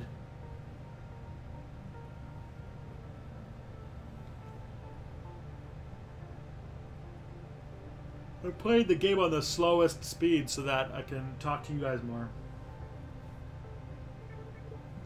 Oh, here we go. Alright, strategic resource discovered. During its survey, they discovered a previously unknown metallic resource called Aurelium ore.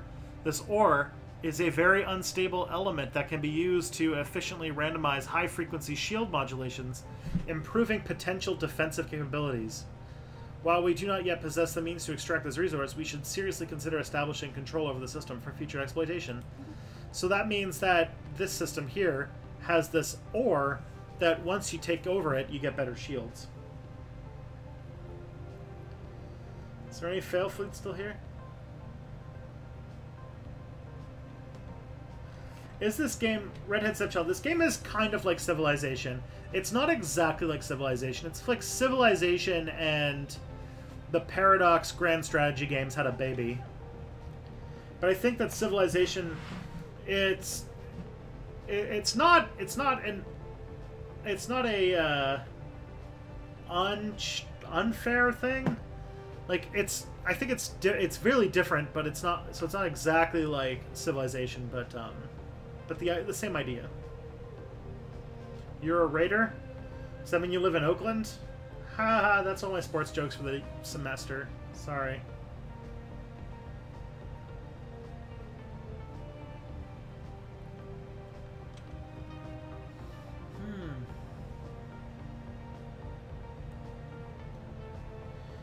What do you think with the aliens once you find them?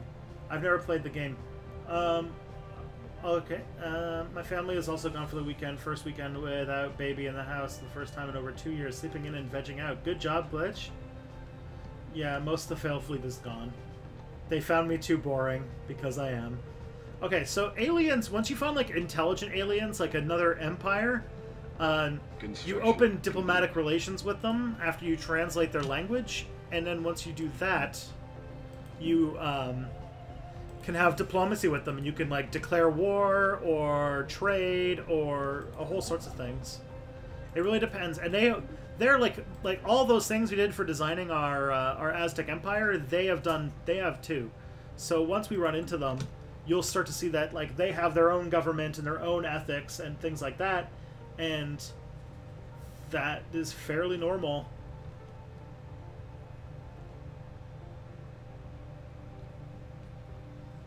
You disliked global happiness, but found a way to disable it. Alright, I don't know what that is. I haven't played Civilization since it came out, I think. Wait, no, I played it once when the expansion with religion came out, but not ever then.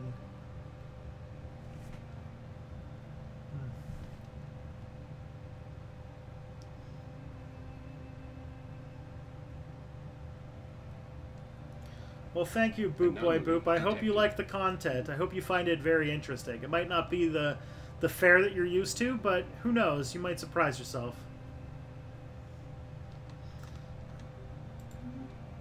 Alright, I'm going to build another ship because there's going to be pirates soon, so we'll deal with that.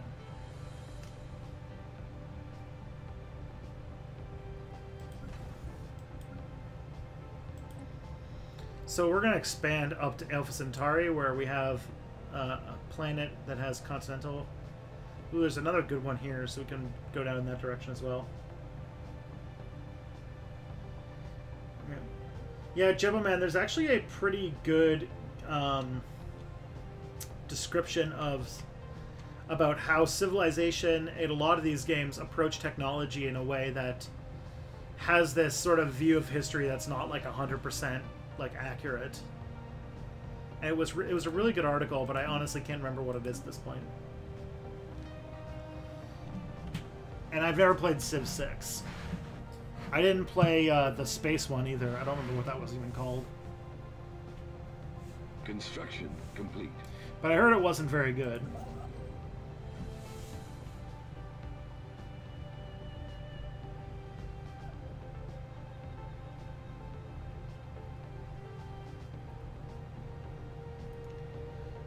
My channel is Step Back History. Yeah, it's... Yeah, if you want to... Yeah, my channel is a channel about history. It's about the past. And takes an angle that does history in a way that's not boring, which most channels or most history teachers might have taught it wrong. So maybe you enjoy it. I would definitely suggest giving it a look.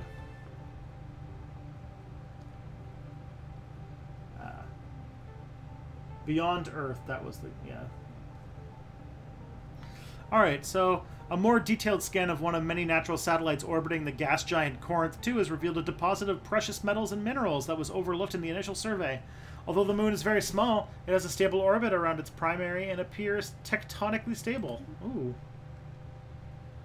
What do you know? Construction Thank you, complete. Boop Boy Boop, okay. Okay. Welcome to Step Back. I hope you enjoy yourself. Oh, Michael Collins, Civ 4. Have you heard about... there's a really fun thing with Civ 4. Have you heard about the... Anomaly detected. the, like, guy who has been playing the same Civ 4 campaign for, like, 10 years? And, like, it's turned into this, like lockdown, like, stalemate between several empires that has resulted in, like, endless nuclear war.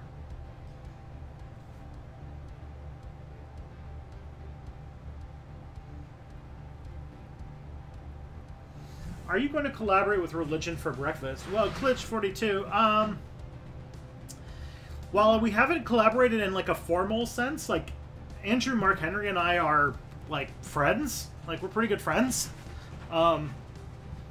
We've... Oh, that was Civ 2. Okay. We've been talking back and forth for a long time, and he's helped me a lot with some of my religion videos. So, like, I've shouted him out on a couple of occasions because he gave me advice on some of my scripts, but a formal collaboration would probably be a pretty good idea at some point.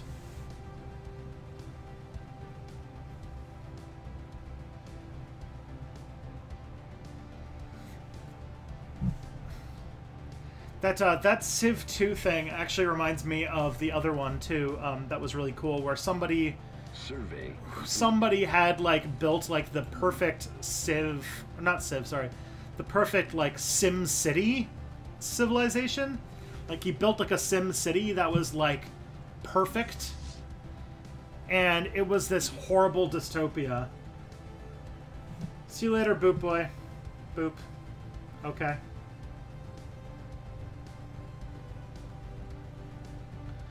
So, like, somebody built, like, this perfect thing for maximizing revenue in the civilization, or in Civ, or not, blah, Sim City 2000, I think, and it was just this horrible dystopia that, like, Tile clear. just produces the most amount of money that he could think possible.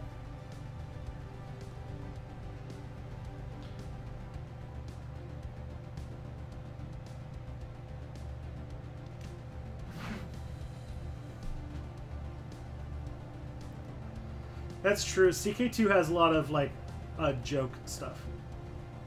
How are my kitties? My kitties are great.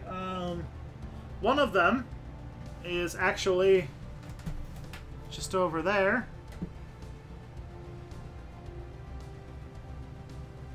Aaron Signal did a video on the Sim City Nightmare thing.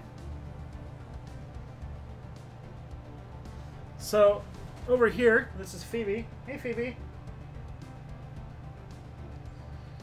She's taking a nap on my blanket that I use for covering my computer when I'm recording, so that I don't end up with excessive sound.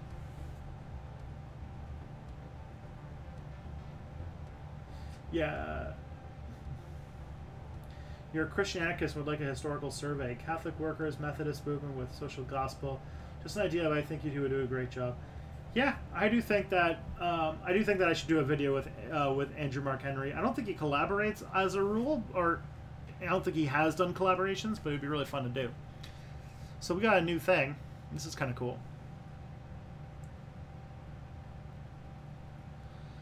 We have traced the unusual electromagnetic radiation emanating from Mizram 3A to a secret subterranean bunker hiding a megacomputer the size of a battleship. Our researchers suspect that it may have been there for several thousand years, hard at work solving a single, very complex problem, the nature of which still eludes us. When the crew attempted to interact with the computer, they discovered that the facility, which had appeared both abandoned and unguarded, was in fact operated by a security AI, the highest purpose of which seems to be frying its visitors alive. As the crew defeated the AI, it broadcasted a message to an unknown recipient. Okay. This sounds kind of like... Wasn't there like a level in... I want to say Mass Effect that had a story like this?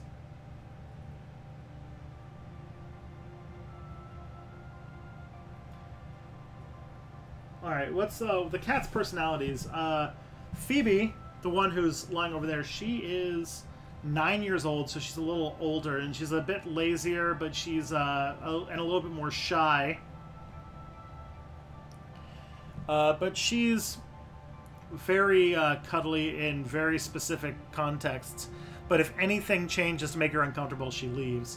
Romeo, who is my other cat, he is like 4. He's a much more rambunctious and evil, or he's much more rambunctious and all over the place. And he is very large. He's a very big cat, and he's very aggressively in your face. I don't see him right now though, which means he's probably like on the bed or something. But he's pretty fun.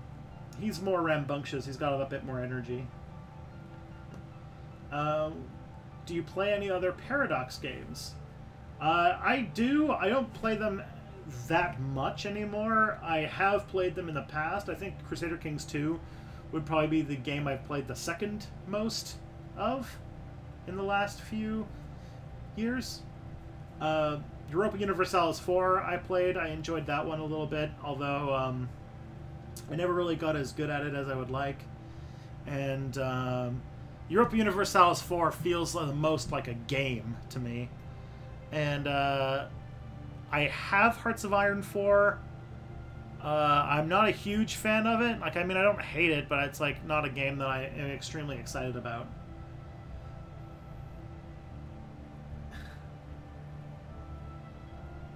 And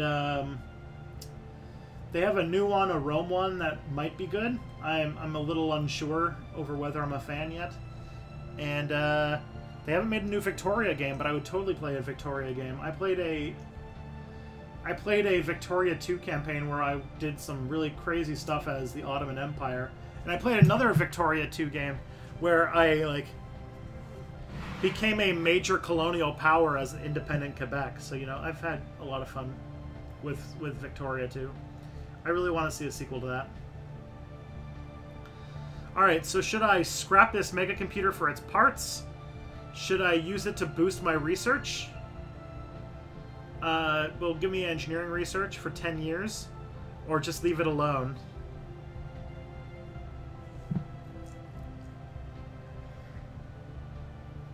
Yeah, I couldn't get into Hearts of Iron. I feel like Hearts of Iron is like the Paradox game you get into if you really like the war aspect of these games. And the war aspect is one of the things I actually don't like the most. I think it's the part that I enjoy the least.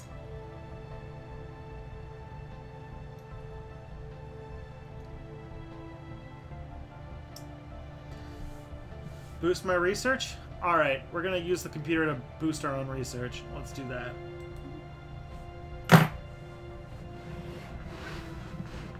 Have you played the Kaiserreich mod for Hearts of Iron 4? It's an alternate history of the Germans won World War I, and really fleshes out the parts of the game that isn't war. I probably should. Can you play with anything anarchistic in Vicky 2? I have a friend who, and she's really into Paradox games, and she's also an anarchist. She's also an ANCAP, or sorry, an ANCOM, and ANCAP is just easier to say, but either way. And she told me that there's a mod for Victoria 2 that lets you make anarchist countries.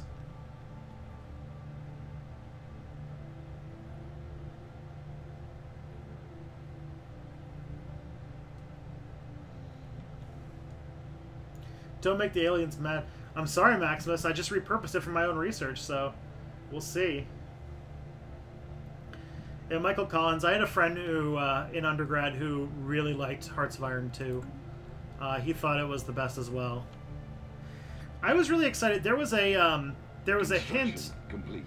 There was somebody who was working on like a total conversion mod, or like they were using the Hearts of Iron 3 engine to make a new game that was going to be a kind of Paradox game that covers like 1946 to 1995 or something, but that game never happened. And I really would love a Cold War Paradox game, although I imagine it wouldn't work very well. I don't think it would work very well for like people who like painting maps, which is mostly the point of these games. So I would be interested to see, like, I'd love to do like the Cold War dynamics. It'd be interesting to see, but I think that it would be more interesting than fun, which I think is the problem. Yeah, East versus West. I never know what happened. I don't know why it got canceled, but it did. How are you, the great leader, giving orders for an anarchist nation? You know, I don't really know how that worked.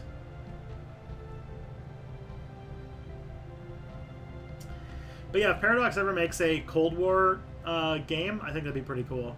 It's just that it would all be about non-direct warfare. It'd be about, like, you know, influence and economic warfare and things like that. And it'd be interesting. It just, I'm not sure if the people who like Paradox games would get into something like that in a big way. Alright, so now we gotta save up money, so that, or minerals, so that we can take this continental planet and make our first colony. An ANCAP nation in Victoria 2, yeah, that would be hilarious. It would fall apart instantly. Like, people say that the Victorian age was when, like, capitalism was its most laissez-faire and free market and everything, but in reality, the only reason why the economy grew so much is because there was tons and tons of public investment. Where would I visit first fight a time machine? I feel like the first, like, unambiguously good thing that I could do to, like, make the world a better place would be to stop 9/11. But, I'm not sure how I would do that. But if it's just, like, visit and see things? Technology discovered. That's a good question.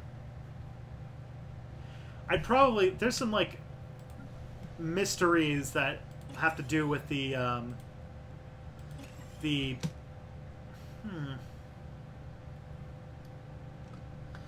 Would I kill baby Hitler? I don't know if I could bring myself to do it.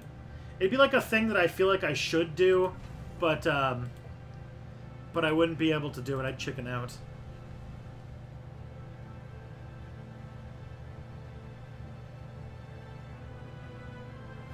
You create anarchist nation and let it autoplay. Yeah, that works.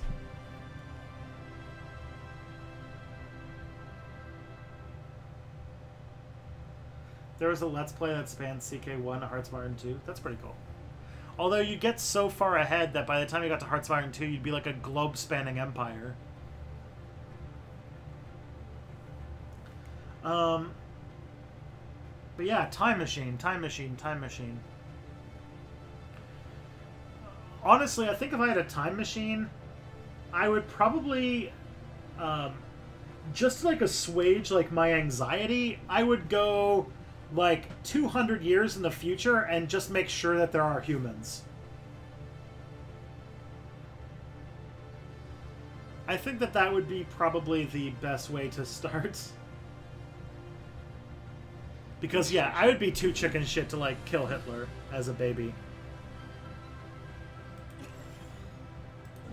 And I don't think that killing Hitler would necessarily stop World War II or fascism, so... You know. Okay. Ooh, yes.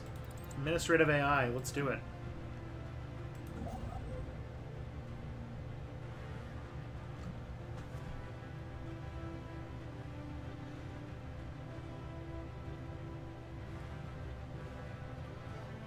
So there is a mod for Hearts of Iron 4 that does the Cold War, but is it good? Like, I feel like it would need its own mechanics about, like... I feel like if there's like a Cold War game, you need to add so many more mechanics. It'd have to be such a total conversion mod, because, like, doing stuff like trying to... It'd have more, like, things about sphere of influence and proxy wars and all sorts of things that would make, like, I don't know, it would the Hearts of Iron system, I feel like, would have trouble doing anything but just another world war. Like, it's so... Hearts of Iron's mechanics are so geared towards, like, going to, like, a world war that I'm not exactly sure. Stopping John Wilkes Booth would be a pretty good one to do. I think that that would be a pretty good thing for the United States.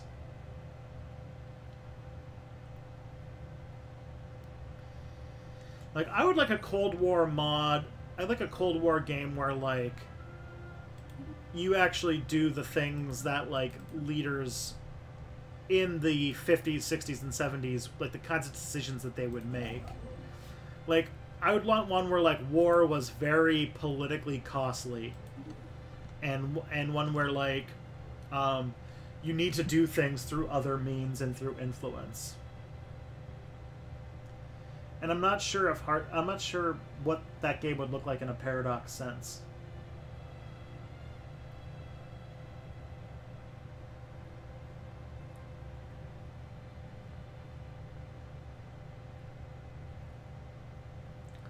What are some other things I would probably do with a time machine, besides, like, just going 200 years in the future to make sure that, like, we make it, might be to, like, take some of, like, this really high efficiency solar power technology we have and just send it to, like, the past.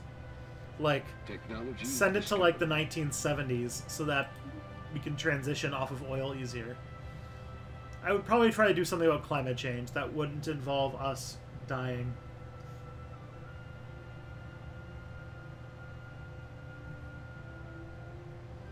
Alright, let's see what's next on here. We can't build robots, unfortunately. Let's get better guns.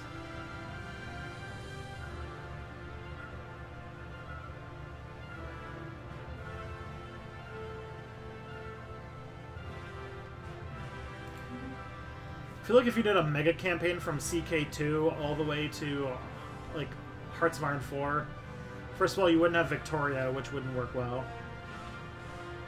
But, or if you did, like, the whole series, even if you did older versions. I feel like, you know, in Crusader Kings 1, you'd probably conquer most of the world, and then it'd be kind of a steamroll from there. We have discovered several massive listening arrays on Procyon 1. These arrays are millions of years old and believe that they were originally built by the Ute, although it appears at least one other alien civilization repurposed them at some point in the last 500,000 years for their own needs. The colossal receiving dishes are beyond repair, but some terminals are still intact. Log updated.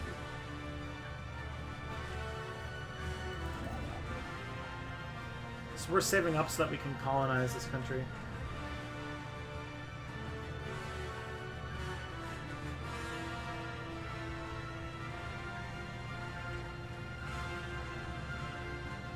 Yeah, there you go, Jacob. That's another one too. Is just recreate the singularity and go in the future and grab whatever we can.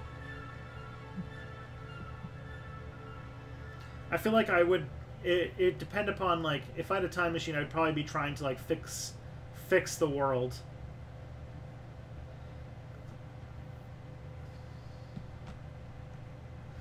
See, the thing is, AZ, I think that, like, if you just gave, like, Julius Caesar an iPhone, it wouldn't do anything. But if you gave, like, a Roman, like, bureaucrat or a Roman, like, I don't know, like a Roman idle rich person the technology for, like, steam power or showed them how electricity worked, I think that would be huge.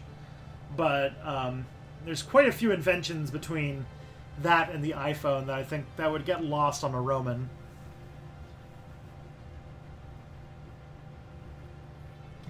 And yeah, warning the world about white people would also be a pretty good idea. Just start seeding, like, myths about, like, white people ruining is, like, don't trust whitey, and so as soon as they show up, they just, like, kill them on sight.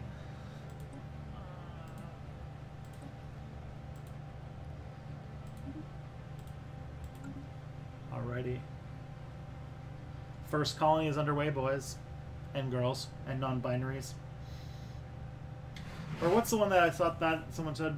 Boys, girls, and those beyond the binary.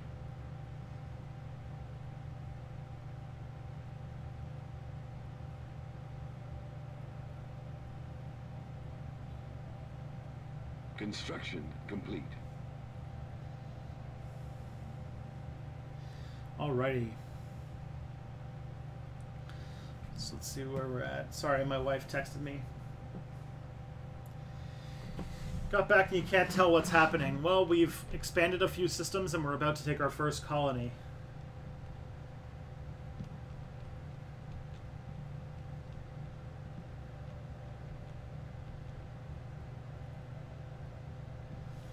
Cody has said in his Midway video there are some things in history that are never changed. I'm not exactly sure what he meant by that.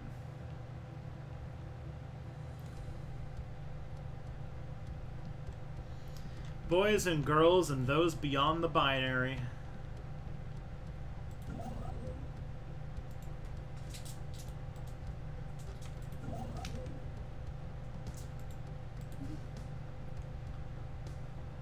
Guys and gals and non-binary pals. I like that one, Jenga Tree. That's a good one.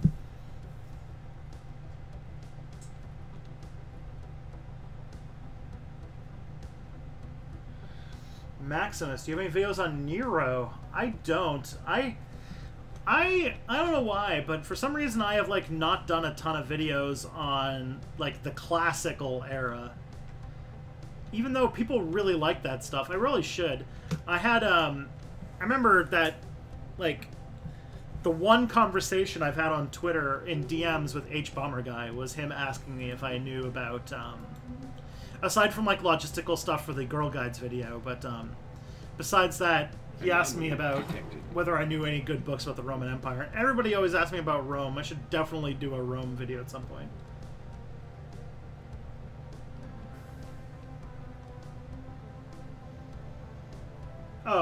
Oh yeah, Michael Collins. I do think that in the context of World War II, Japan had no chance about beating the Americans.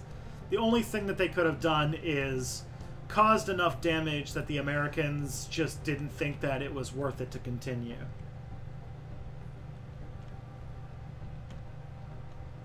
Don't trust Whitey, Tristan 2018.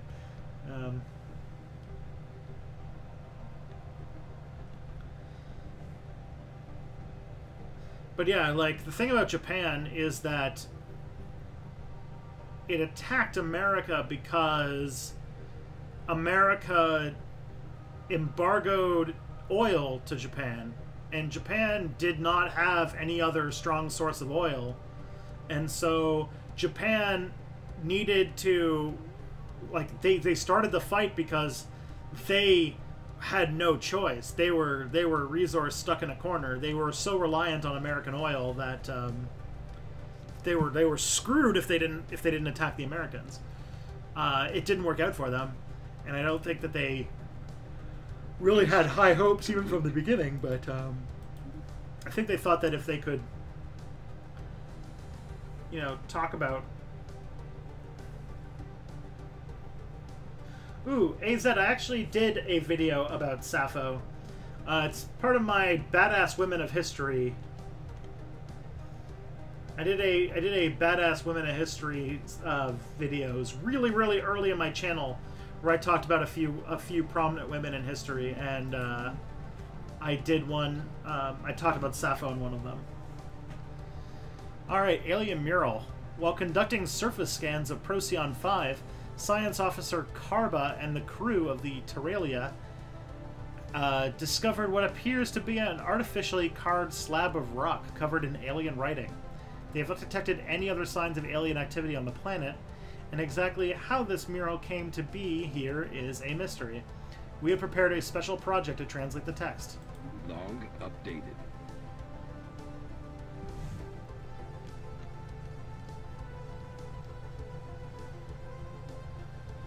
Do you have any advice for someone who's trying to start an educational YouTube channel?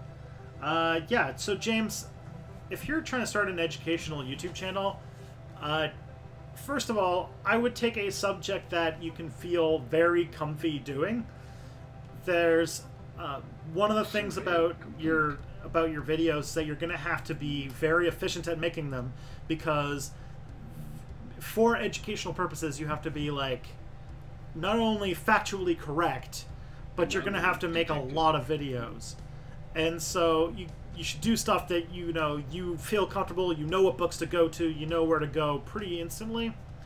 The other thing you should look into is do research. Like when I was trying to get Step Back off the ground, one of the things that I did was look at what other history channels were on YouTube and what they were getting up to.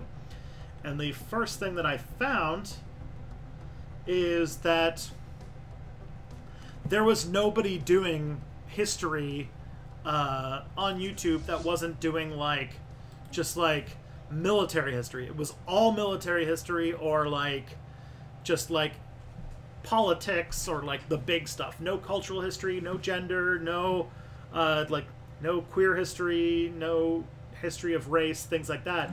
And so I was like, oh, there's like a big, like all the things that like most modern historians talk about were like not being covered.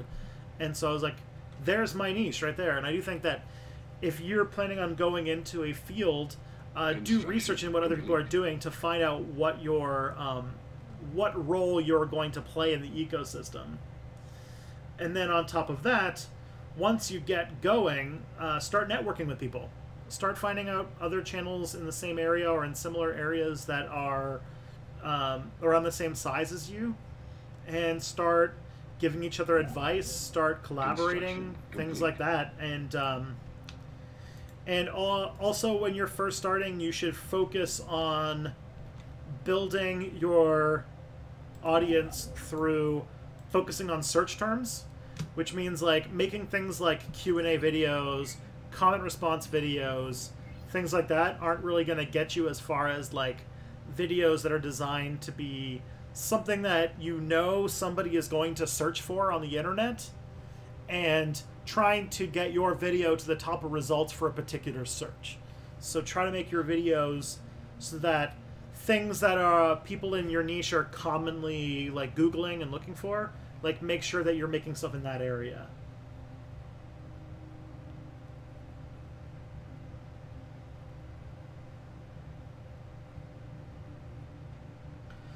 What do you think of Extra History? Extra History is a pretty good series.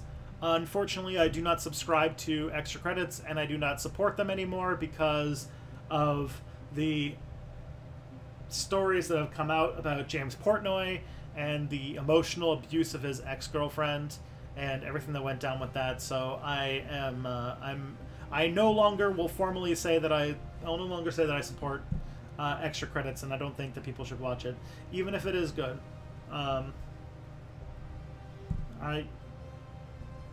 It's the stuff that he's said to have done is not great. A small short-range transmitter has been located on the surface of Procyon 3A. It appears to be an ancient survey marker placed here eons ago to make a large deposit of precious metals. The miners it was meant for evidently never arrive, as the deposit is still here.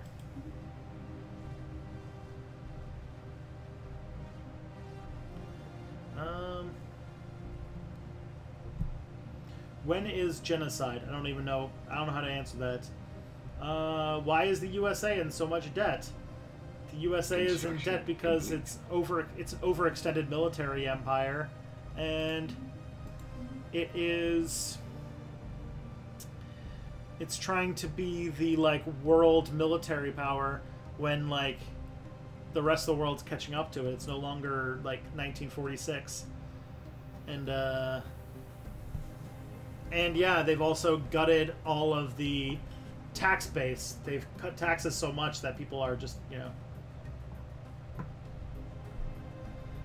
they've gutted. They pay so much, they pay so little in taxes that they don't make enough money, and then they put in more tax cuts. So they're irresponsible as a country. Have you ever watched the History Series channel called Life After People? I love it. It's about what would happen if the world we left behind and we all just disappeared. I have watched that. It's actually really good.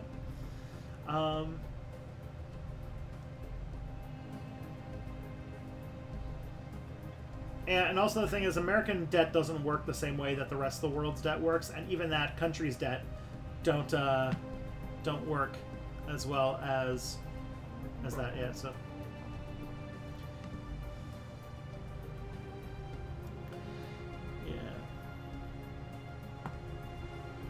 Oh, Dan Floyd's. I knew Dan Floyd was starting an independent channel. What's it called?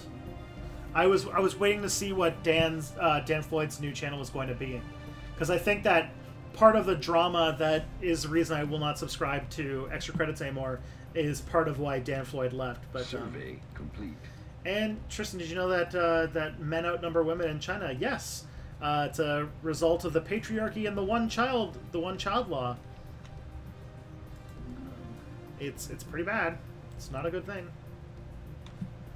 Glitch, what gives you hope for the future? Oh man, all the easy questions tonight, huh?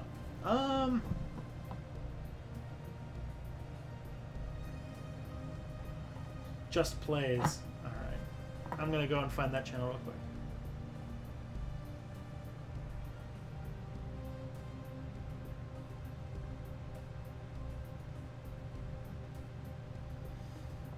Just plays. Construction complete.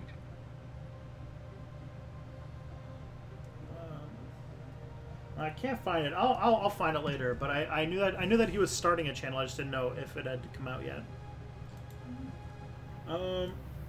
Okay. What gives me hope for the future? I shouldn't cop out of that question. I think that if anything gives me hope for the future, it's that we have been shown remarkably hard to kill in the past. And we spent most of human history in New Frames Plus. We have spent most of human history in a non-hierarchical state of existence, and I'm hoping that we can return to that at some point. I don't have a ton of hope, but I hope to have some because... And play frames, okay.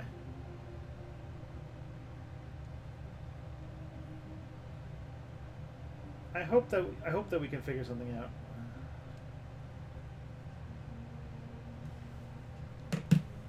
I plan on having children, so I do imagine that I do have some hope. I don't know where it's coming from, but...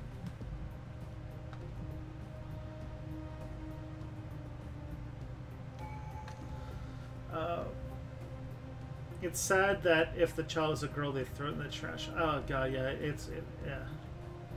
Could you do a video on the history of Nazi dog whistles and their manipulative tactics? Yeah, I feel like the ContraPoints video is way better than what I could do, and it's kind of outside of the scope of Step Back. I have to keep in mind, like, I'm the history guy, and I should embrace that. Like, Peter Coffin said to me that he's like, oh, like, this is good. Like, you are the like leftist history channel. See you later, Beasativity. You are the leftist history channel on YouTube, and you should embrace that. And so I'm like, oh, Okay.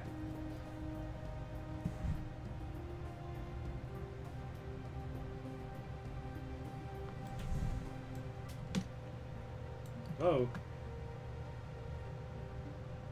Oh. I've lost the chat for a moment. I accidentally went to a different page. I will be back in a second. I can't see the chat right now.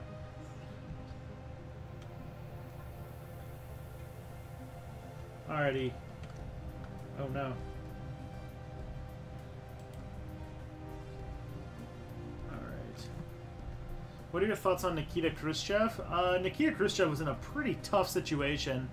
I mean, he was still authoritarian. He still cracked down on dissent and all these things that, like, he still oversaw, like, surveillance programs and had political prisoners and sent people to gulags. He was not nearly as bad as his predecessor, and he tried to make things better, but still, he used authoritarian tactics. But he was given a really raw deal, like picking up the Soviet Union after Stalin had effectively destroyed it. I have no idea what you would end up doing at the end of that. There is clear evidence that a massive space battle took place in close orbit of Sidor 1 at some point in the last 5,000 years. The surface on one side of the planet is pockmarked with craters from stray weapon blasts, and scans from the Goom the Merciful have picked up several hulks on the ground. Though these wrecked ships are all in very poor condition, the fact that anything that remains at all after the damage must have sustained is a testament to their advanced design. Science Officer Elamano is preparing an expedition to sift through these derelict hulls for any valuable technologies. Log updated. Was Stalin's death even natural? Construction. I feel like that's going to be one of those things that we'll probably never know, honestly.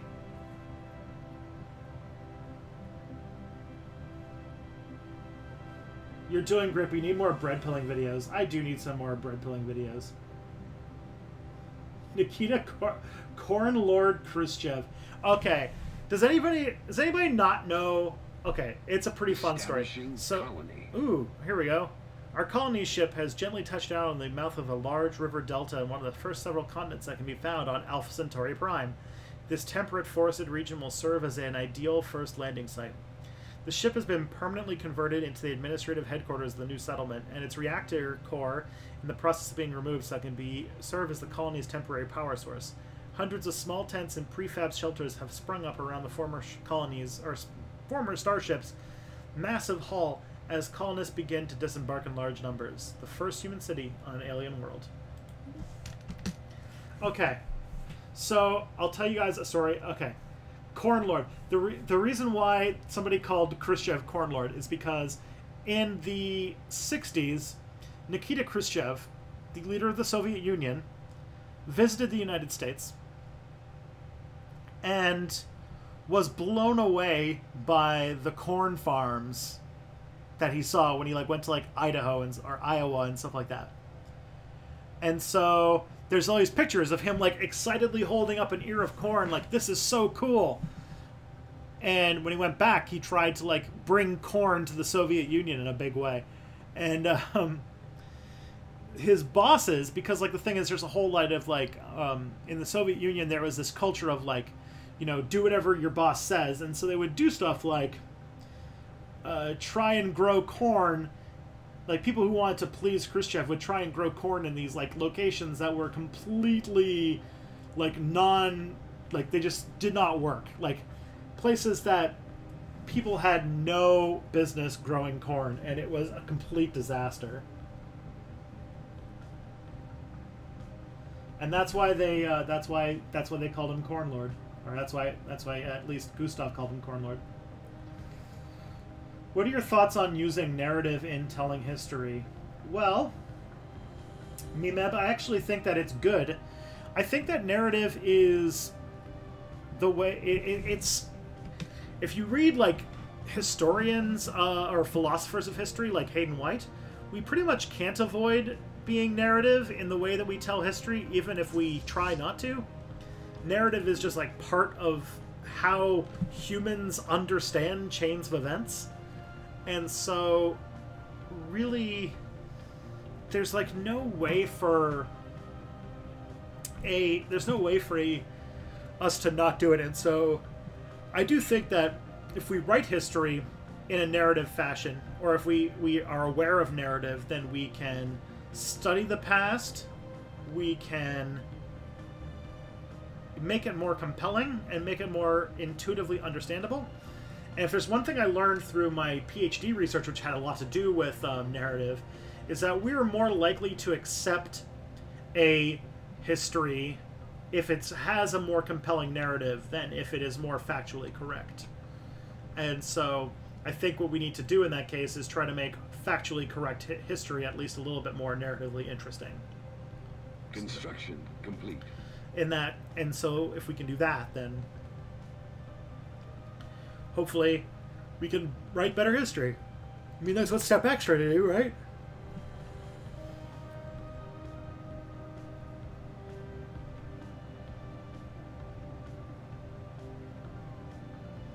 Man, my throat's getting sore. I need some water. Does anyone feel like playing Quiplash?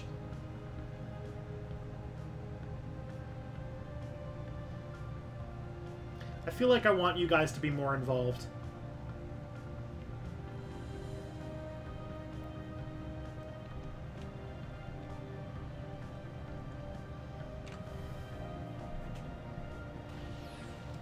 Okay, here we go. Here's Space Pirates. A large group of faithless criminals from Atul have illegally converted a number of civilian starships into weapons of war, operating on the fringes of our space.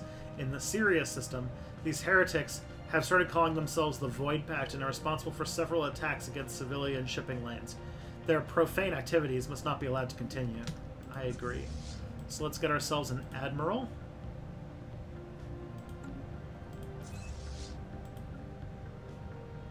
Sirius system. Where is Sirius? Sidor, that's Spirum, that's Procyon, that's Mizron, Lithia. Where is the Sirius system? So Quiplash is a game that you don't even have to install anything. It's a game where detected. I would stream a game and you actually can play it on a web browser in your phone, and it's like a game that we all kind of play with each other. It's fun. It's very fun.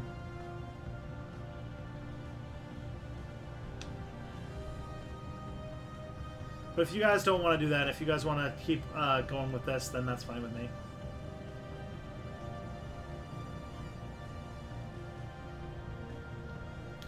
Fatherland is a good story. I haven't read the book. I've watched the movie, but I thought it was pretty good. I thought it was like an example of what good alternate history is, at least in my mind. A small celestial object with pronounced gaseous and particulate trails has been recently observed in the Tonatia system. Its passing was uneventful. This is a good omen.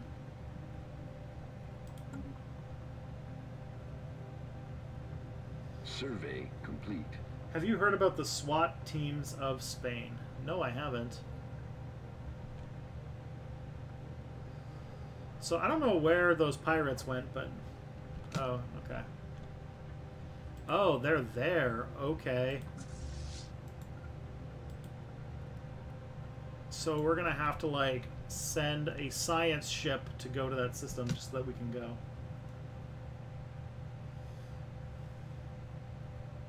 Because they now have a pirate base at this star system.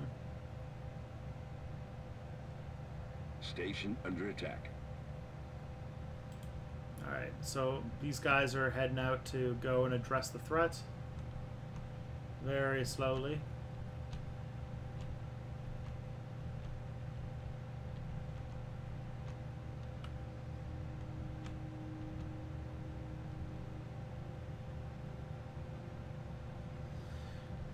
All right, I'm gonna defeat this this pirate thing, and then we're gonna play some Quiplash, and I think you guys will have fun. I think that people in Spain can basically do anything. That's disturbing. So you guys can see like what a battle looks like. But yeah, then I feel like I want you guys to have some more participation. I want you guys to do something, so I want to play with you guys. And it's pretty simple, and you guys will see how it works. That is so shitty if the Spanish SWAT team can do anything. The Goom the Merciful has recovered a reflective polygonal object near 133 D399, bringing it on board for a detailed study. The object's most intriguing quality is its ability to reflect most types of low-frequency energy beams directed towards it. High-frequency energy beams, however, remain unaffected, making the object's properties useless with regards to any potential fleet defense applications. Despite extensive examination, the Goom the Merciful research team has been unable to determine the function or origin of this particular polygon. It appears to be hollow, but its metalloid surface is engraved with some kind of scientific notation. Though the full meaning of this codified data eludes us, Alamano believes it relates to wormhole metrics. Our research team was able to glean some fascinating insights into wormhole theory by studying these notations. However, whatever purpose this object was made for, however, is still a mystery. Glitch. So Quiplash is like a party game, where like you you'll get a prompt and you have to make an answer for it, and then two will come up, and the person who people vote for which one is like the better answer, and it's a funny game. We usually have a lot of fun.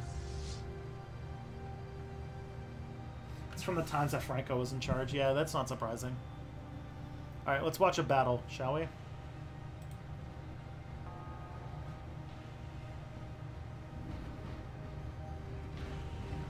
Look at them lasers.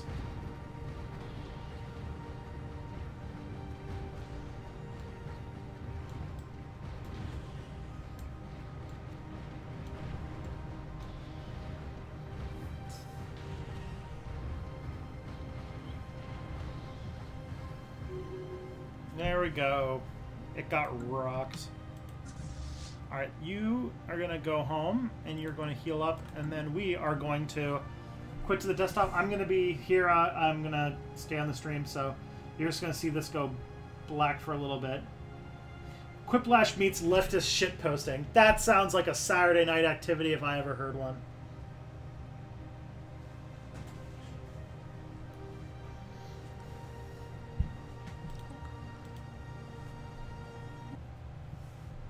So let's do this. Quiplash.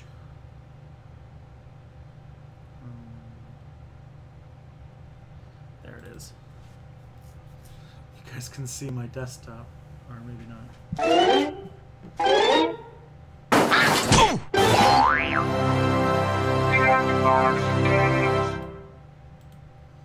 Alright, let's get Quiplash running.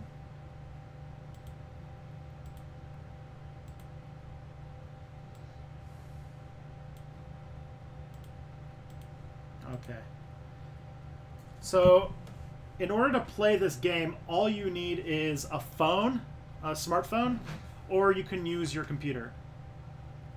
You do not need to buy anything. You do not need to install anything. What's going to happen is a URL is going to come up and a code is going to come up. And all you need to do is go to the website that it says put in and type in the code in order to participate. That's literally all you need to do. All right, let's make it quieter. It's much quieter than or much louder than Stellaris.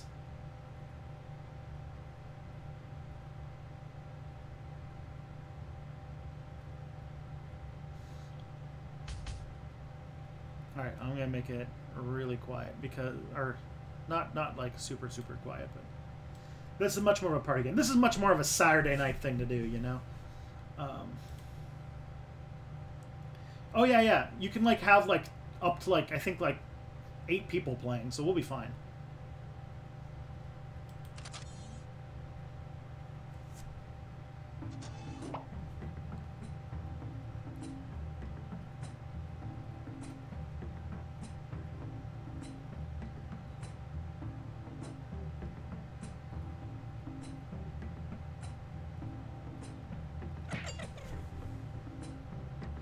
It's like a party game.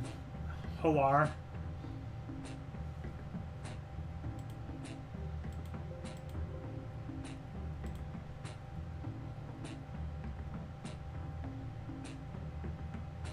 how's the sound level? Is it still too loud?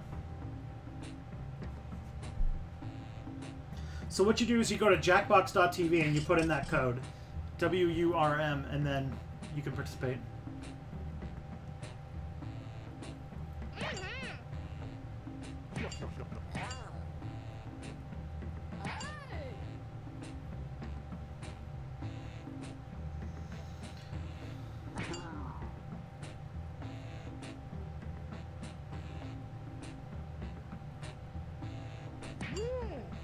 Alrighty.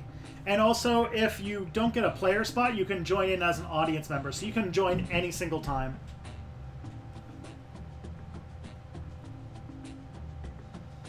So we'll be alright. Audience players can't write prompts, but they can vote.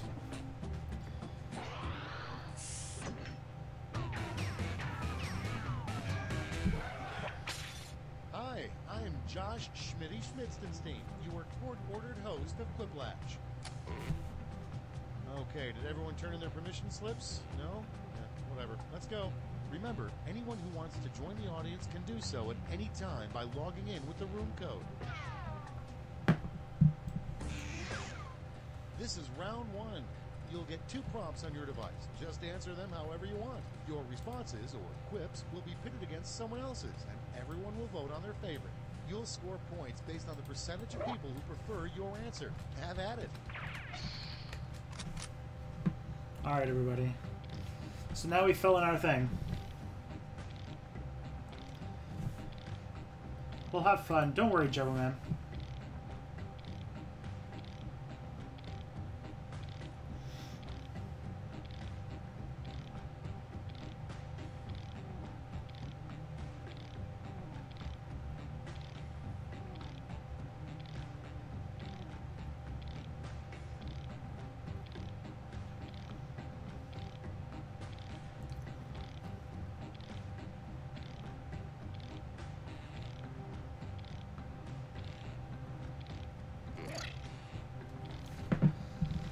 Oh, man. Yeah, we'll have a good time. Don't worry, guys.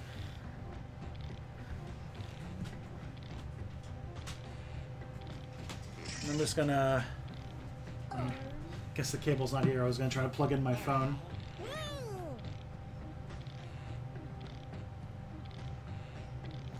There's like a 30-second delay. Or, I think, anyway. This might become a bit of an issue, so let me just try to see if I can...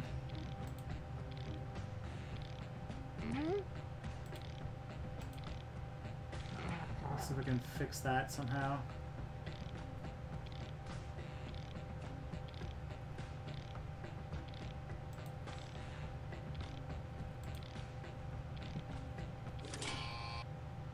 Okay, it's time for some quiplashing. The first prompt is, on the 147th day of Christmas, my true love gave to me... Oh my, alright. Okay, voting time. Pick your favorite. So 147 fruitcakes or 147 more days of shopping.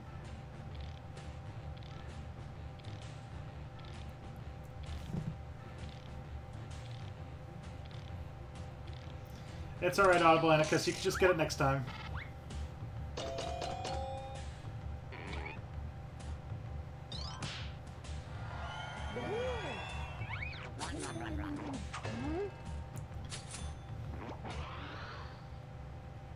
Next up, what mustaches should be called?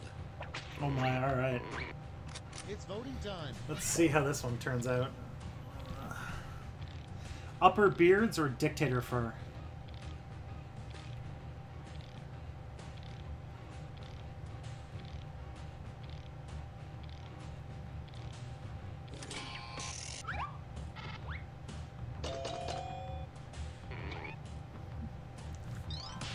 Oh damn! Yeah, this is fun. It's good to play with a bunch of.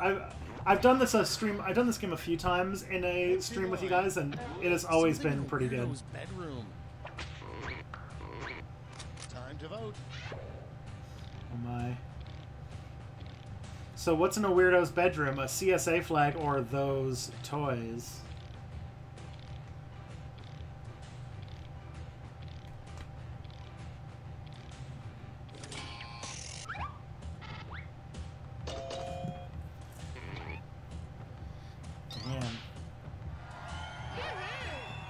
consensus is split. Coming up next, a funny thing to write down on a form when it asks for your sex. Oh my. Let's see. Come and see for yourself, or oh.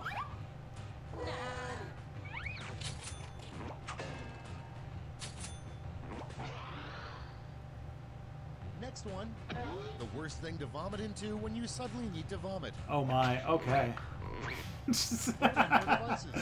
All right. More vomit or into the cat. Oh my. Oh man.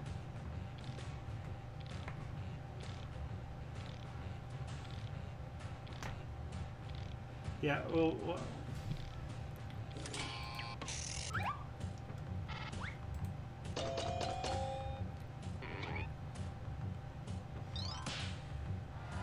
That was a pretty good one, not gonna lie.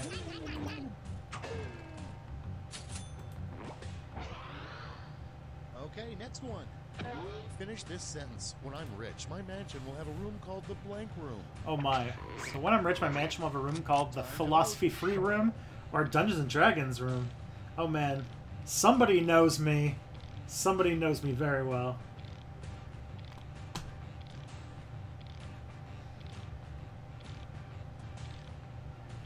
I noticed that we're like an entire like thing ahead.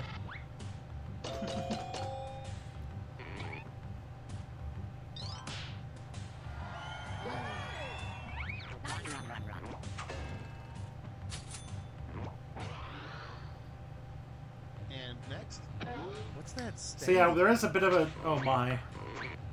It's voting time. So, like, for the people who are playing, you have to look at your phones because the stream is a little bit behind. Baby, spit up or capitalist blood.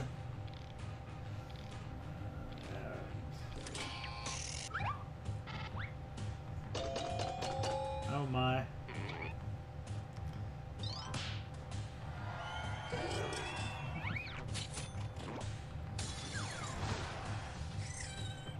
Quiplash, oh my. And next is Alright. the most presidential name you can think of that isn't already the name of a president. Alright, let's see. Murder McMurderface or Default, default, default. The means of production room. That's all for round one. Here's the scoreboard. Let's see how this looks. Yeah, Gustav. You can join, by the way, if you want, you can actually join the audience by going to jackbox.tv and putting in WRM. You can vote, you just can't put in answers until next round.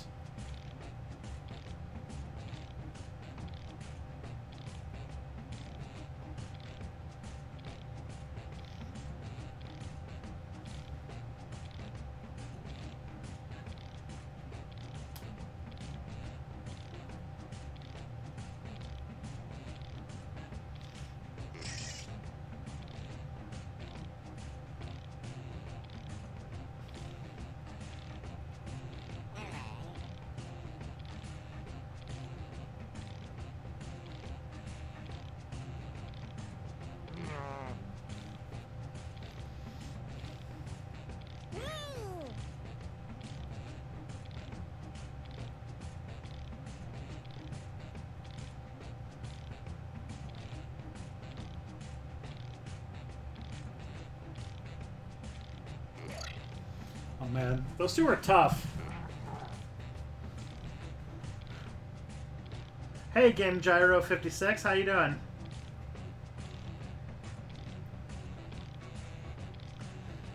But yeah, every time we play this game with my thing, it just turns into like super depressing and leftist shitposting, which is fun.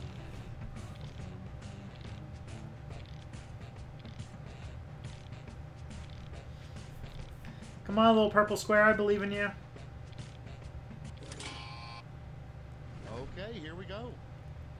First up, the worst combination of two actors that could possibly star in the next season of Oh True my, Detective alright, together. let's see. Adam Sandler and Father Ted, or Jordan Peterson and the Ghost of Edward Said? Ooh. Man, Father Ted, I miss Father Ted. That was a good show. It's too bad Father Ted's dead. He actually died at the rap party for Father Ted.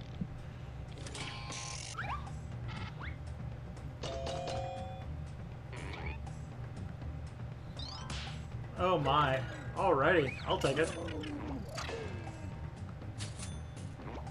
Bonobos. Oh man, the sexiest primates. The name of a painting Michelangelo was ashamed he created. Oh my. The name of a painting. The smallest wang of Rome and the birth of a nation. Oh my. This is a good one.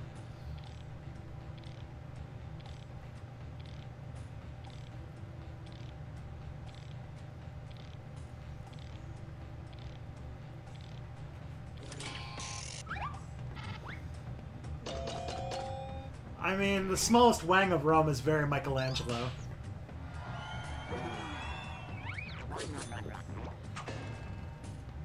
Oh god. James Franco and Johnny Depp, that is super, that'd be horrible. Line, your personal catchphrase if you were on one of those Real Housewives shows. Oh, here we go. It's Gorby or Etham. Those are both pretty good. Those are both very British.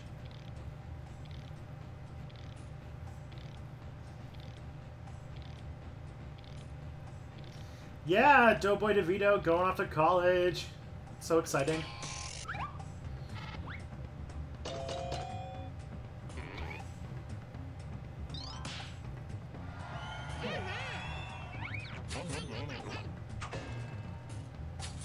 I hope you're excited, DeVito. And next, a poor substitute for a necktie. A poor substitute for a necktie. It's voting time. Oh man. So a cat or a bolo tie. Bolo tie, that's bold.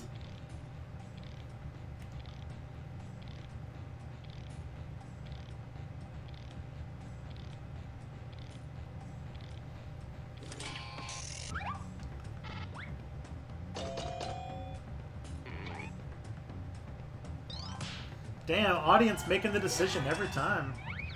It's cool having a big audience in this. Okay, next one. A bad campaign slogan for a congressperson. Oh boy. Endorsed by T-Man himself, or once I'm bought, I stay bought. Oh man. Bolo ties are hideous. I don't know why anybody wears them.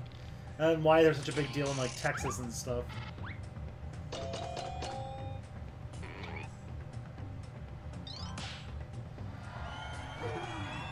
Is T-Man supposed to be Trudeau?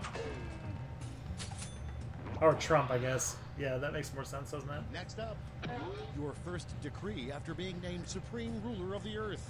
Alright, let's see what this is. No more Supreme Rulers, then no more Earth. Fully automated luxury gay space communism. Oh man, this is a toughie.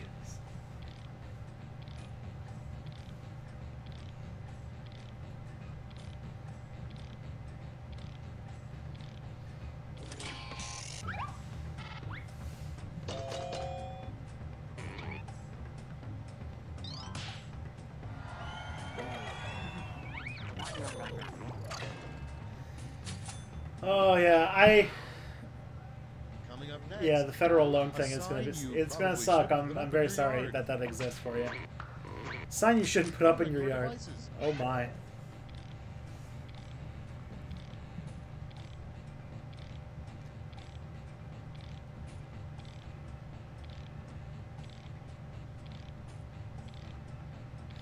I like the sound of them gay space communism.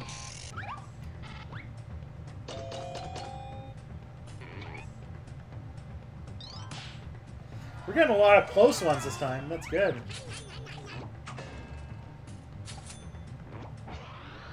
Abortions for some, tiny American flags for all. Terrible name for Oh a king. man. Nestor or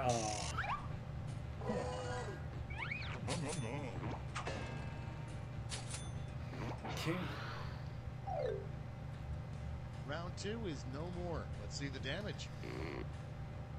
Should have a sign for your lawn that's like, please tread on me.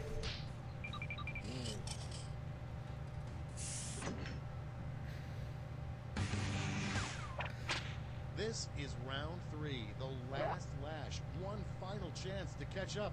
Point values are tripled, and everyone gets the same prompt this time.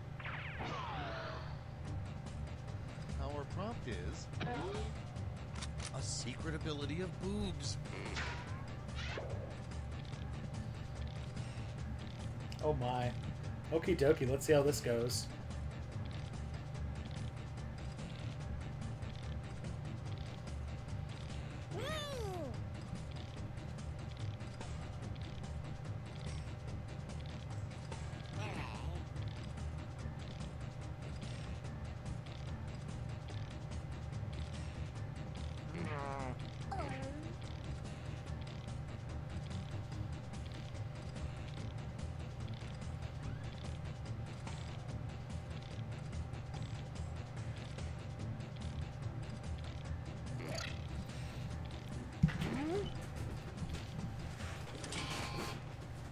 Incest abomination. All right, we're ready. Oh boy, let's see how this goes. Plus 5 AC, bounciness, literally guns, milk, running for office, crush your enemies in combat.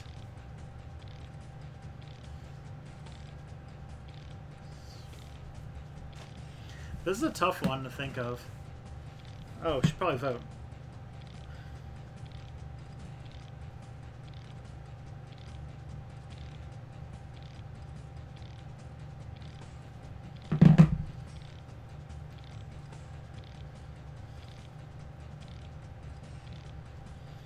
My, there's 30 of you in here now. We're having a good time.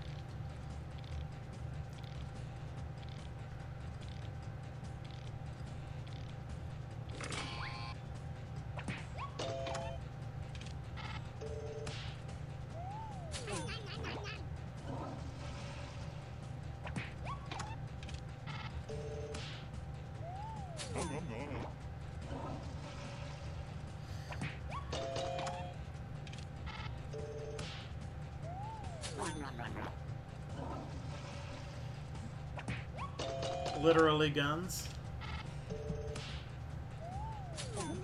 It's an Austin Powers reference, I think.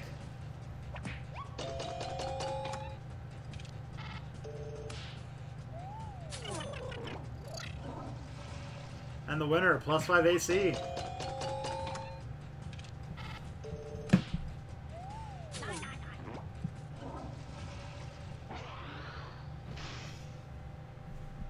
That's the end. Let's see the final scoreboard.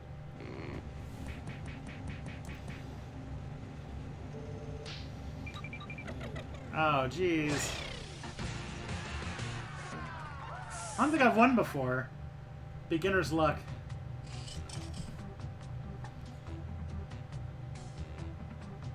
Alright, let's start a new game with some new players.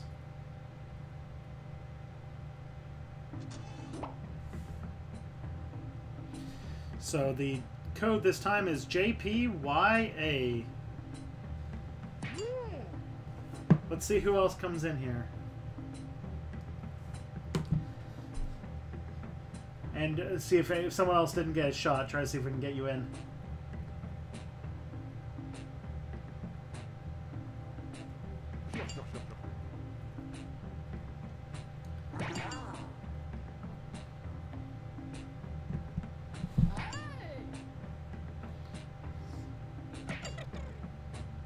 Alrighty. Okay. Remember, alright, I'm gonna get started, but remember, you can join the audience if you want, so you can still vote. You are still welcome. Hi, I'm Schmitty, which is Norwegian for bringer of Quiplash. Amazing coincidence. Hey, welcome to the pizza party, you guys. Thank you so much, Jibbo Man, for giving people a turn. I wish I had given up pizza. This is round one. You score based on the percentage of players who like your answer. Plus, there are winners' bonuses at stake. Go!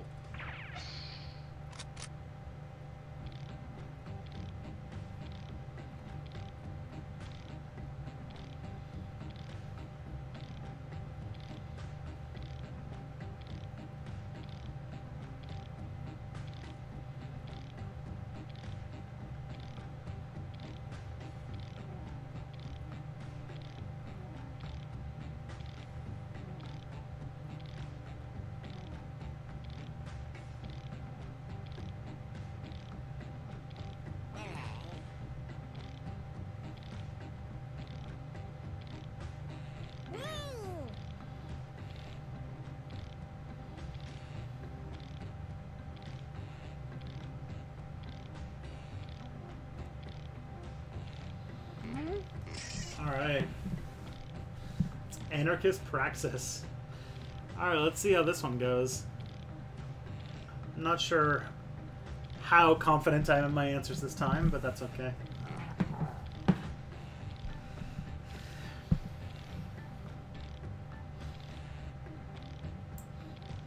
But yeah, I can sit out the next game. Wait, I have to be able to push the button, don't I?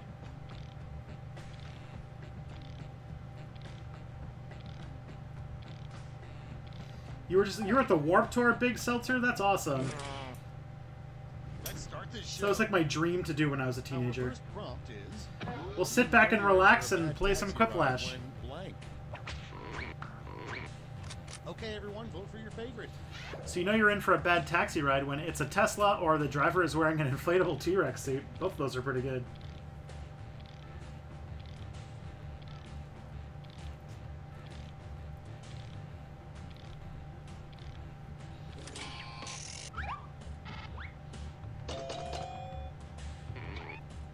Damn, tied.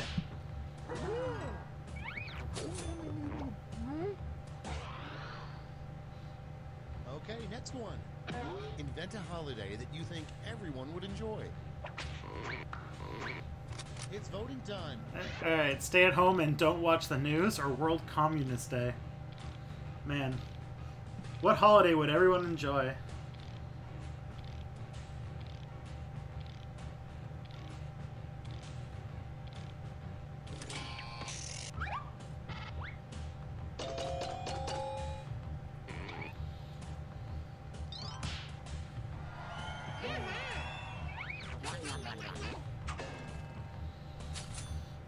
My first self-driving car experience is going to make me... It's going to be nerve-wracking. Newest health food, blank juice. Oh no.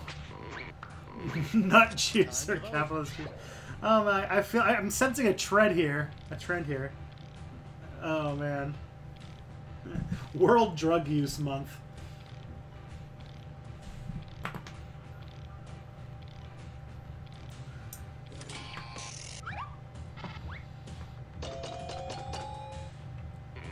I mean, nut juice is just so perfectly childish. I love it.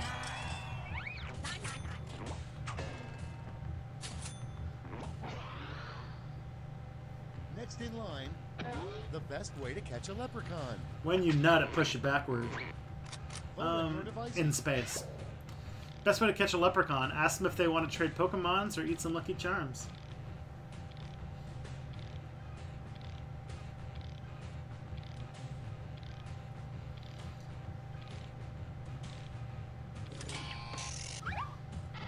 BC, Jacob, it shouldn't be a holiday. It should be Communist Day every day.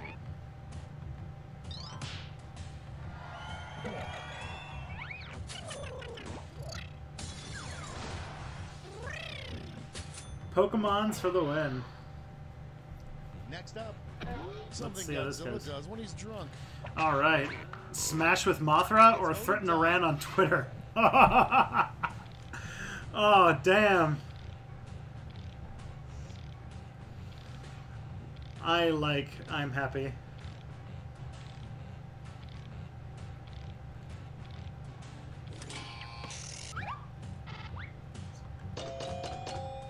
Threaten Iran on Twitter is pretty good. Audible Anarchist, you got this one. Yeah. When you nut in space should push you backward. Next one. Okay, fine. What do you want to talk about then? Oh my. Taxation is stuff. Vote on your device. Communist jokes, they're classless. Oh man.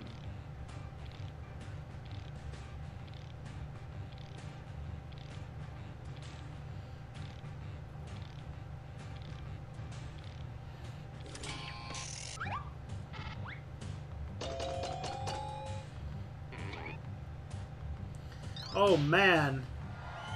Audience versus players here. And next is new requirement at amusement parks. You must be this blank to ride. Oh my, this is a good one. You must be this Time to vote. You must be this small or this horny. Those are both very good answers. You must be...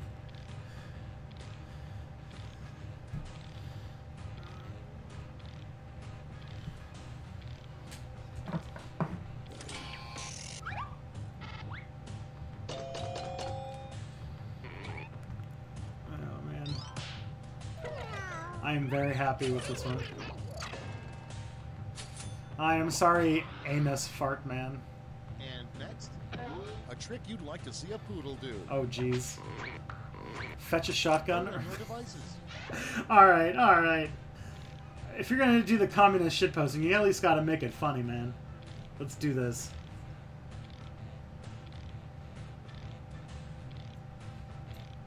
Although a poodle doing class struggle would be pretty fun.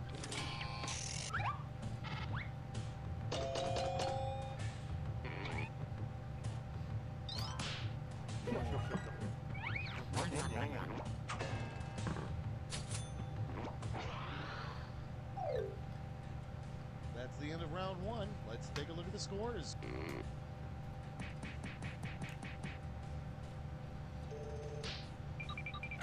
Yeah, Jenga Tree and Audible Anarchist freaking rocking this game.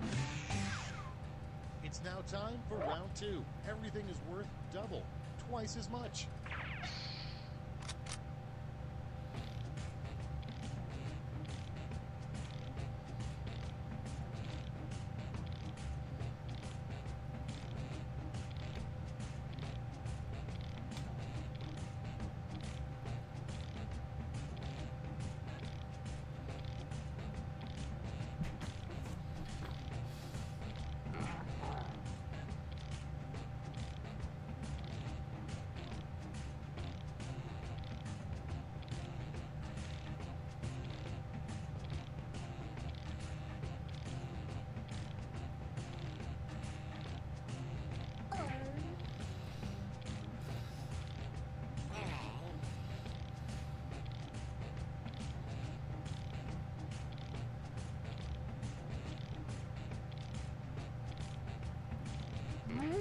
Alright, let's see how this goes. Dogs, you have nothing to lose but your leashes.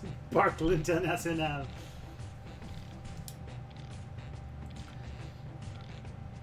Now I want like this. Now I want like a art piece of like socialist realism, like Lenin dog. Although Lenin is definitely a cat.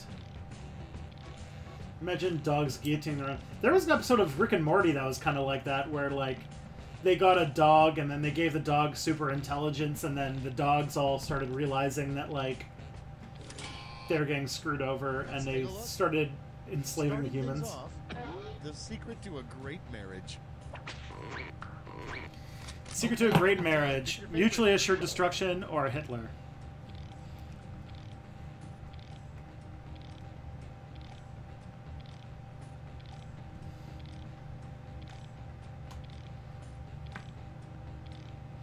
We will find out who are the real good boys and girls. Under communist dog utopia, all boys and girls are good. If my cats rebelled against me, I'd be like, what would you do? I'd be like, good luck getting the canned food. The name of the website that probably gave your computer a virus. Oh my, alright. YouTube.com or RedTube.com. Ooh. Talk about the Hegelian dialectic.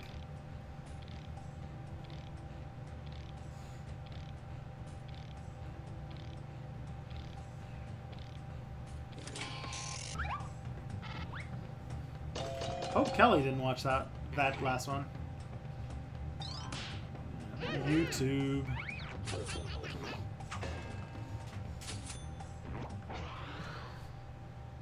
Next in line, a word that should never follow: beef.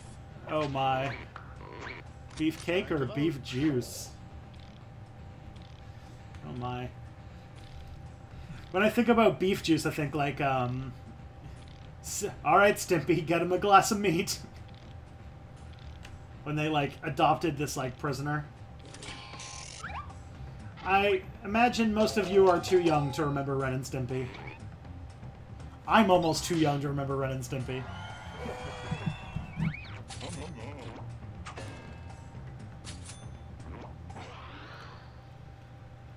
Next up, everyone knows there's no such thing as blank. Everyone knows there's no such thing as... Devices. Dogs or Australia? Oh, man.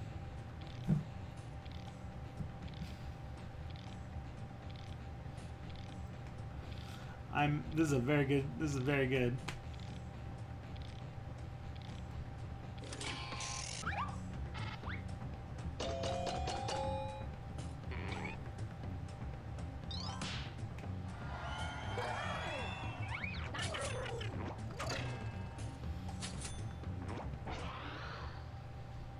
Coming up next, the first thing a pig would say if it could talk. Oh man, winning by default. And next, a good name for an elderly nudist. A 17-year-old knew what Ren and Stimpy was? Oh my. Saggy Bottom Beach or Gilfs Ahoy? Oh my.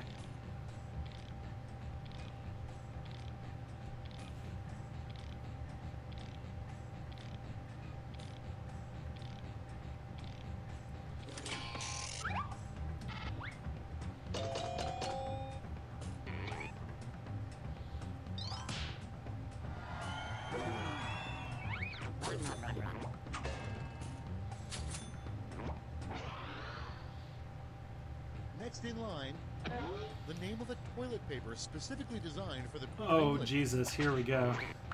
Windsor wipes are off with her head.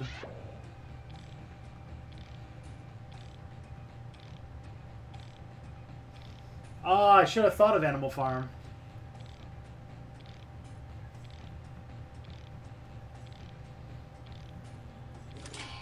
A 17-year-old, someone born in 2001, knowing what Ren and Stimpy is, that's crazy.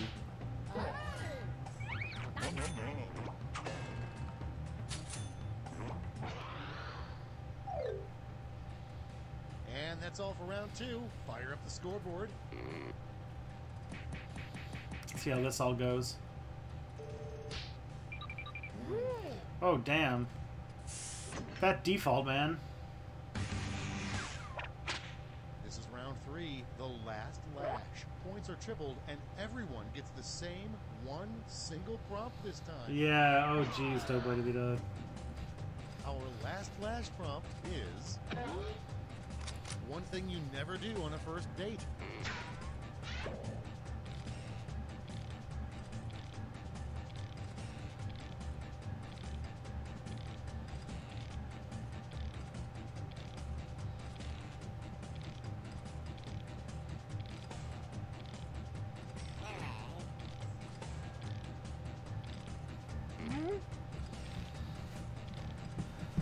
Yeah, so like, Doughboy, the episode of Ren and Stimpy I'm talking about, I don't know much of the episode, just that there was like this, like, big, like, brawny, angry prisoner who was,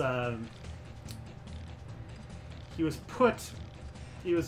taken out with them, and they went to a picnic, and they were like, he wanted like a meat-on-meat sandwich, and he wanted a glass of meat, and it was a whole thing. In.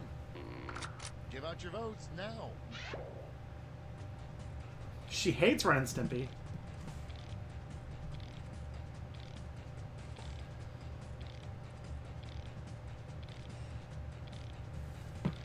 So let's see. Quote 12 rules for life. Heil Hitler. Drop your phallus on the table. Go. Frowny face. And tax evasion.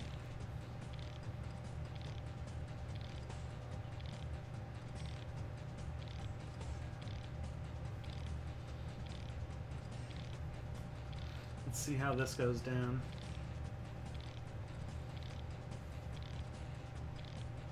Man, I haven't played Quiplash in so long. This is great.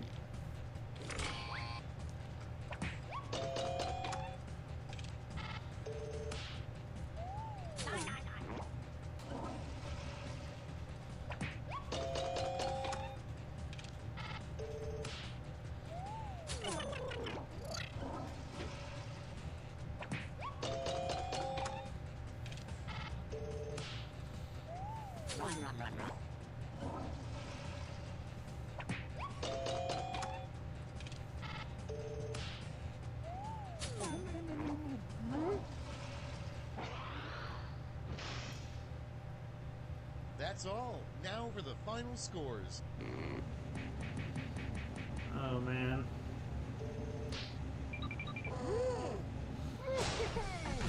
How do I gotta... No.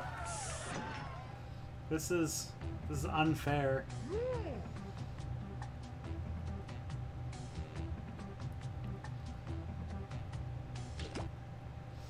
Alright, let's do another one.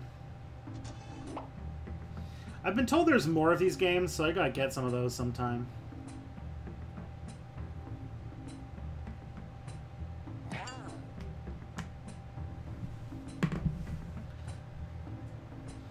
Hey baby, wanna do some tax evasion? If you filter through a subservient company, then you know you can. Yeah, it's rough. If you're playing, you should probably like just follow your phone, because the stream is too far behind to keep up with the game.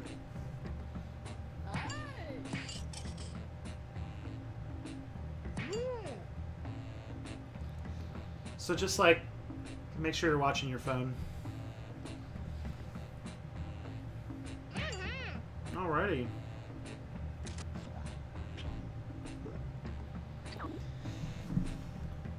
So I can't really do much about the latency, unfortunately. Schmitty here. Welcome to Quiplash. All right, you guys, hold on to your butts and also your phones, because here we go. Hey, baby, we want to kill all humans. Based on the percentage of people who like your answer, and the bonus if you get more votes than your opponent. Go.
Oh, friends. Everyone's so focused. What about the chat? Friends. Friends.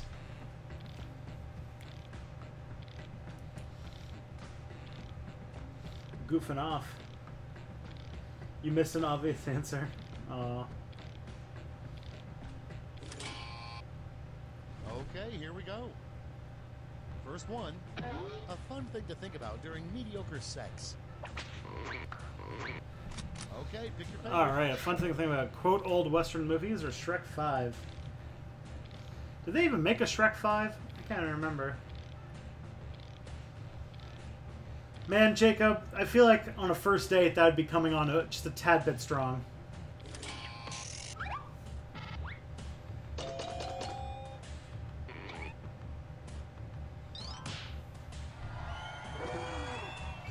I think I stopped watching Shrek after a while. I think I stopped watching Shrek after like the second one. And next is, scientists say erosion, but we all know the Grand Canyon was actually made by blank. By Arungibus or Noah's Flood.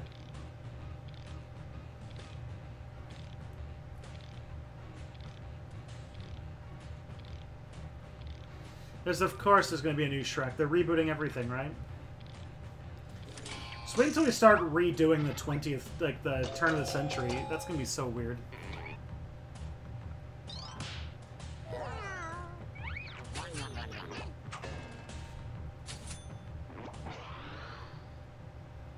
Next one, the worst excuse for showing up late to work.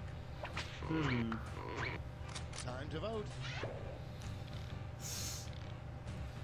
The worst excuse for showing up late to work. Work is kill. Stealing the time of the bourgeois pigs. Oh my. You want the grim, dark reboot of Shrek? I think I like the first Shrek. The first Shrek's classic. It's just, you know... It's a classic fun story. I feel like the gimmick only lasted for so long, you know? Okay, next one. Something Oh, thank you, Catherine. with a wrecking ball. We should definitely try to get you in for the next round. But you can still vote in the audience if you'd like. If you'd like to smash with a wrecking ball. Yeah.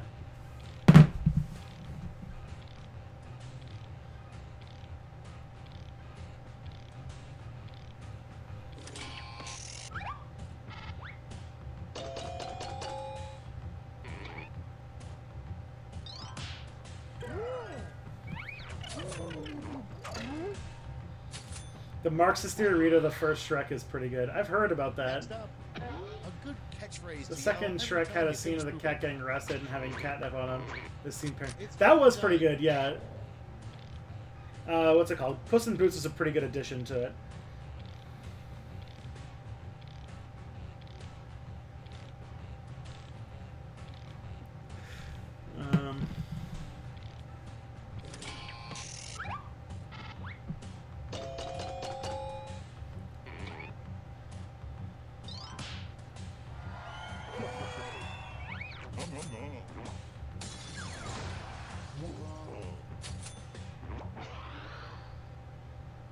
Next in line, a faster way to get home from the Land of Oz is to click your heels 3 times and say blank. Oh my! All right, let's see how this goes.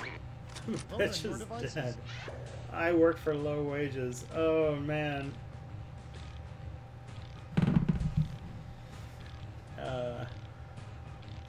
The wisdom of the crowds, right?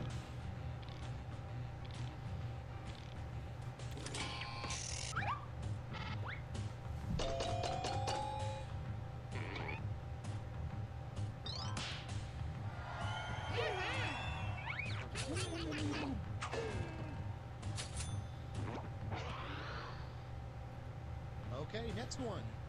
A magazine that should never have a nude centerfold. All right, the AARP or Trump Time to Weekly. vote.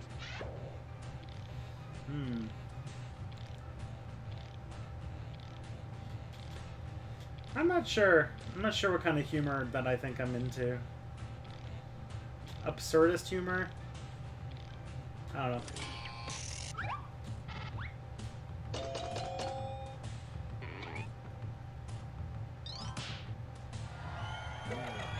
Well played, Nicholas. Yeah, the obvious leftist Round one jokes is are in the books. Let's see obviously the scores. playing well.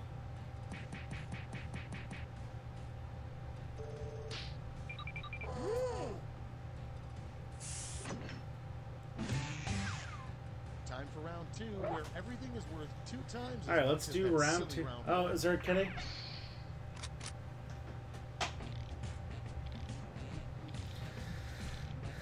Alrighty.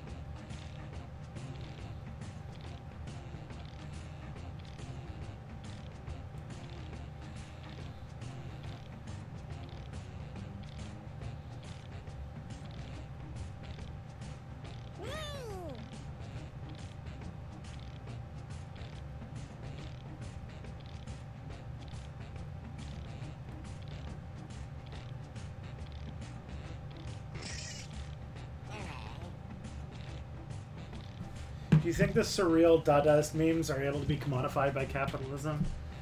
Oh, yeah, totally. Surreal super dark Dadaist memes? Now, that's a different question. Probably. They always find a way. Remember that episode of Black Mirror with the exercise spikes? Capitalism's tricky, yo. Okay, it's time for some quiplashing. First up, a name for a really scary swamp. Blank Swamp. Invisible Waters or Florida? Oh man, that would be pretty funny to see me playing Minecraft. I feel like that would be a very strange experience. Will I do So It Happen tomorrow? I don't think so. Cody's still working on his book, and I don't think we're going to see him for a little while.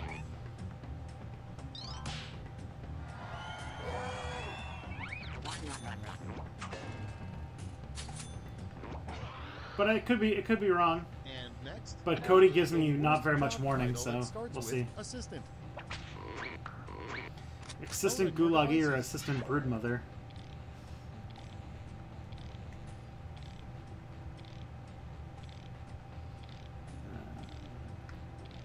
I do think that, like, in some ways, like, shitposting and stuff like that, like, the internet shitposting type stuff is very Dadaist.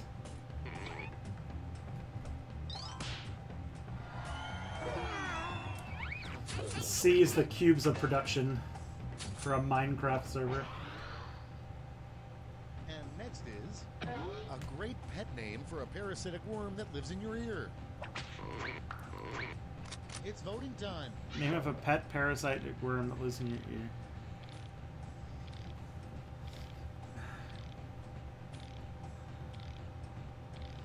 Don't you... it's been a long time since I played Minecraft, but don't you have to, like, pay, like, monthly for a server? Or has that changed now?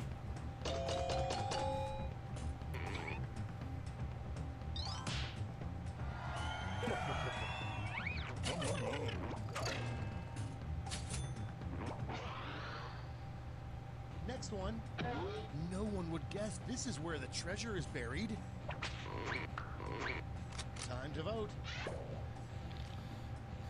No one would guess this is where my treasure is buried. My booty, or the back of the Declaration of Independence.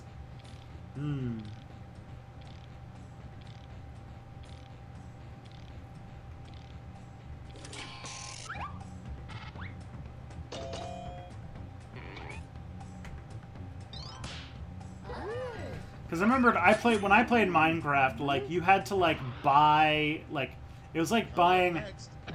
This is before Discord, so I remember there's, like, websites where you could buy, like, Ventrilo servers, and they would also sell Minecraft servers. Alternate name for the Mona Lisa. Oh, man. My booty.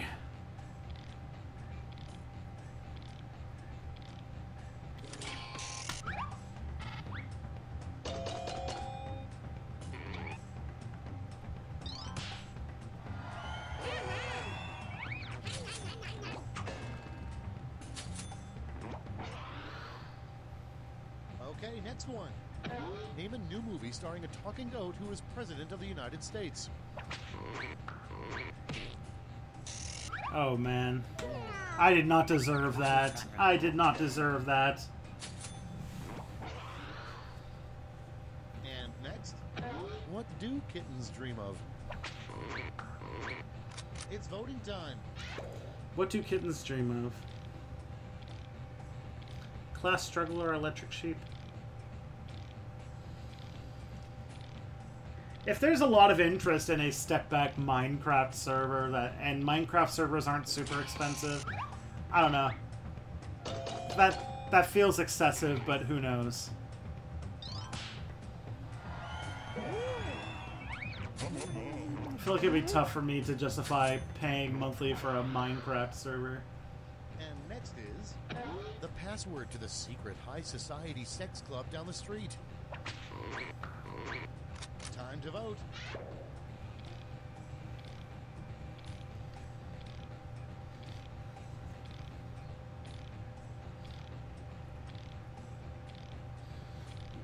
Make it the Bedrock, I only have an X.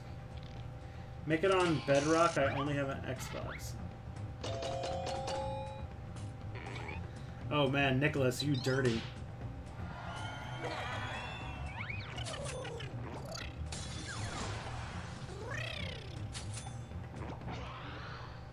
I don't even know what Bedrock is. Like the Flintstone City? Are we gonna make the Flintstone City?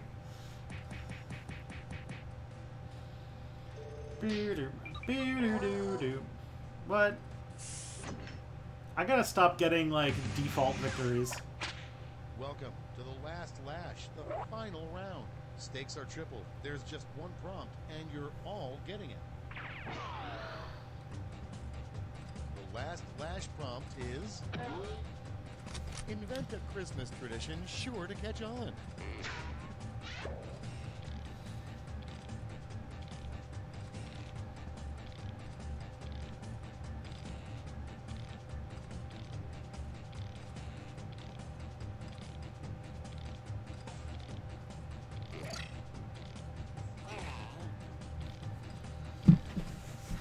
It's a set of Minecraft servers? Okay. I was just thinking, like, in the town of Bedrock. I don't know why, I've been thinking about the Flintstones a lot lately. Which is probably weird.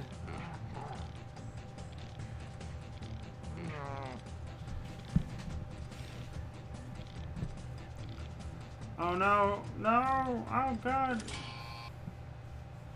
Okay, soak it in. Hand out your votes.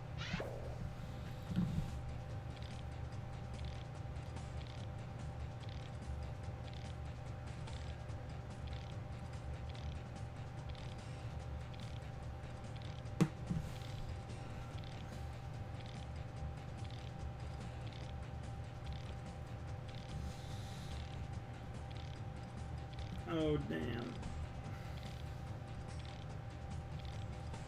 Do a video on the Flintstones? What should I do? How would I cover the Flintstones?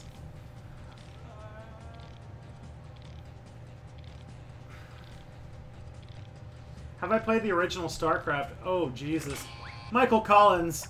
There was hardly a moment between the years of like 1999 and 2001 where I wasn't playing the original StarCraft.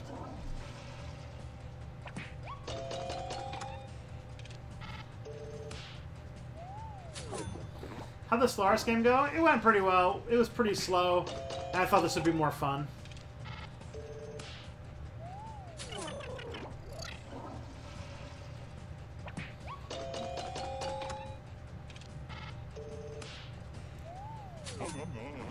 Actually, funny thing about that, I actually did, last Christmas, I did a one-shot D&D thing with my wife and my parents.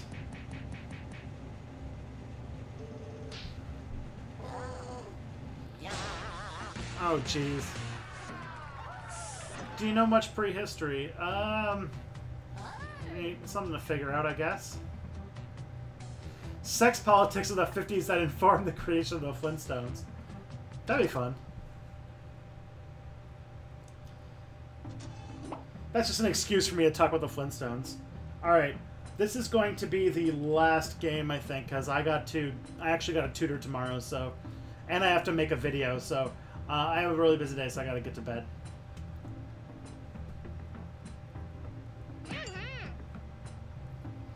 I don't know why I'm winning, honestly. I'm not that funny, guys. I just keep getting the person who doesn't fill out the thing.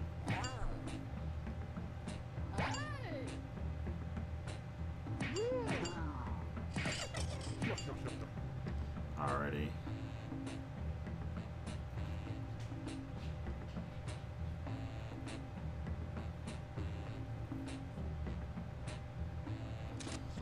Let's do this.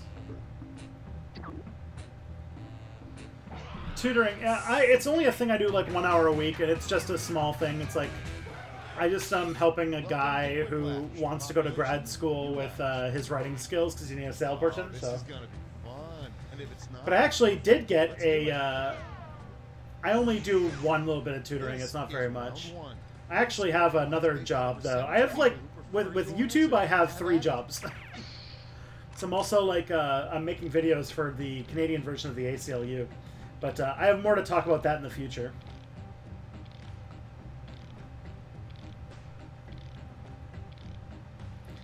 I have my first video coming out for my new job sometime early next week, and so you'll see what that looks like. Sup, Snozzle Plays.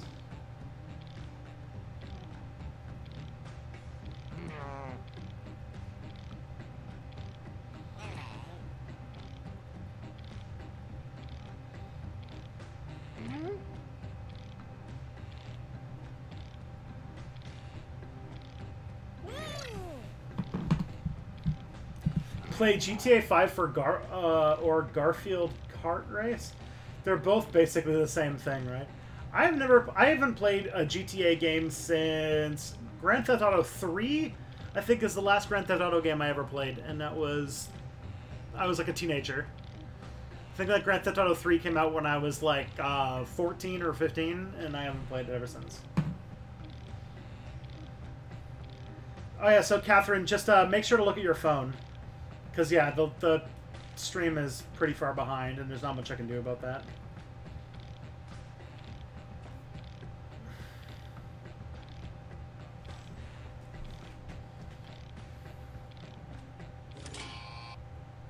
Let's start this show.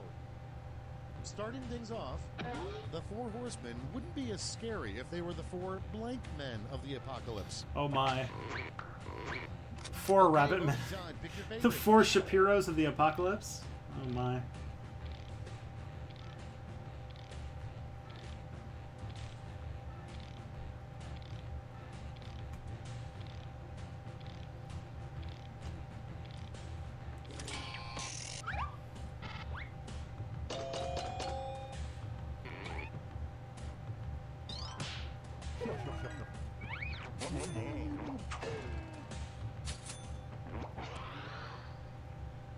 Next in line, a terrible theme for a high school prom. Oh no, here we go. In and Out or 24 Lo-Fi Vaporwave ASMR challenge video. You know what, though? That sounds like an amazing theme for a high school prom.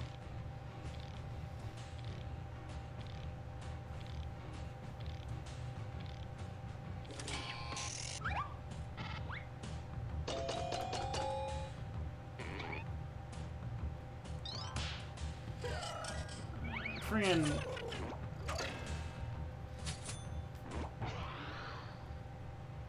Next up, something you shouldn't buy off of Craigslist. It's voting time. My underwear or a sister? Rebel against your parents. Hey, Vanilla Butcher, how's it going? Unfortunately, if you've just come in, you're coming in near the end. This is the last. We're playing one last game of Quiplash, and then I gotta hit the hay. So I gotta tutor tomorrow.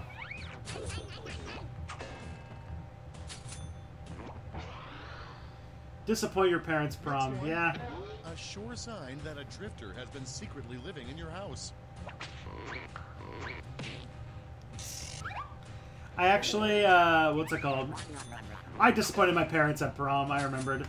I think, when I went home from prom, my mom picked me up from a house party with a whole bunch of my drunk friends. Time to vote. And so, like, my mom picked up some of my friends, and one of my buddies was so drunk that, like, at an intersection... he, like, just opened up the door and threw up on the road. So, like, yeah, it was a whole thing.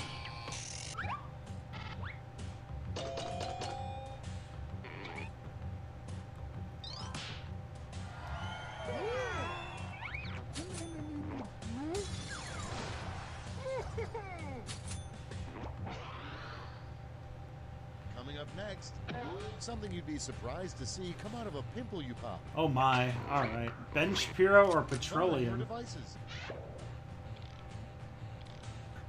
We're on a Shapiro thing tonight, or right now it seems. Yeah, Jacob, it's 10:39 where I am. But I gotta get up and I have to, like, read an essay and I have to correct it, and then I also am a little behind on making the Next Step Back video.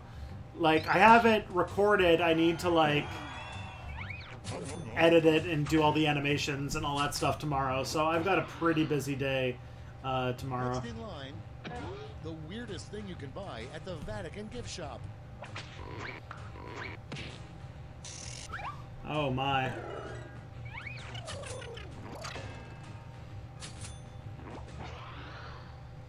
You didn't go to prom?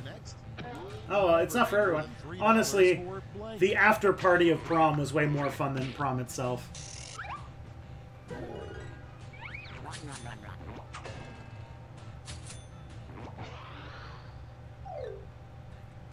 That's round one. Let's take a look at the scores. Why do Australia and New Zealand still have the Union Jack, but India, Canada, and South Africa don't? I don't know about... I mean... It's time for round two, where all point I think values are India, Canada, and South Africa all changed their flags in a specifically anti-colonial context. One second, I just gotta think of something funny.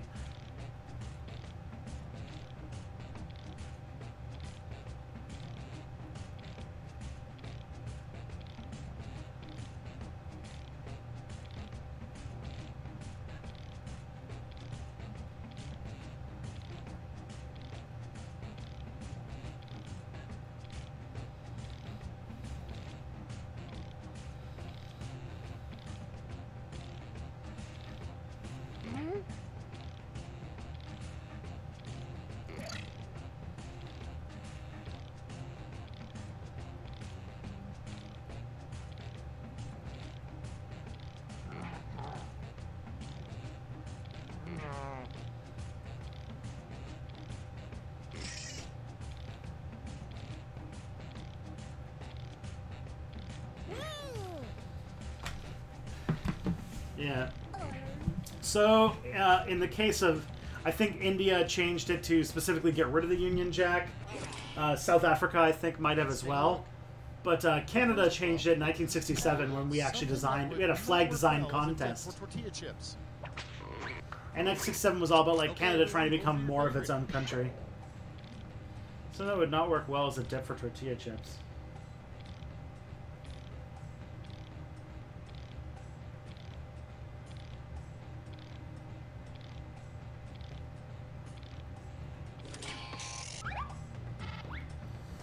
Yeah, I heard about New Zealand. Yeah, I made a joke about that in one of my old video with the New Zealand flag. I made a video where I talked about the Spanish flu, and to represent New Zealand, I used the red mountain flag that they hated so much, and I thought it was funny, but the New Zealanders didn't. Time to vote. Oh my. How embarrassing.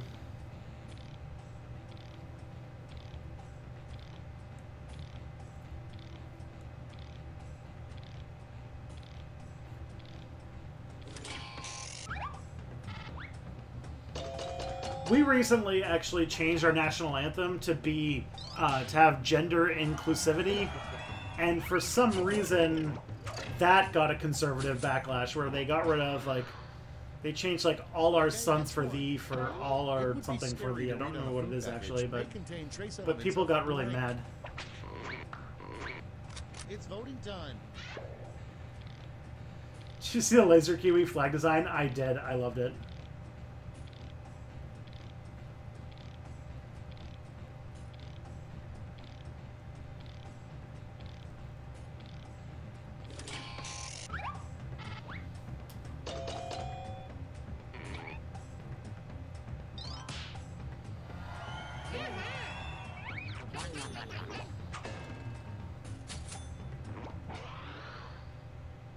Coming up next, a bad name for a hospital.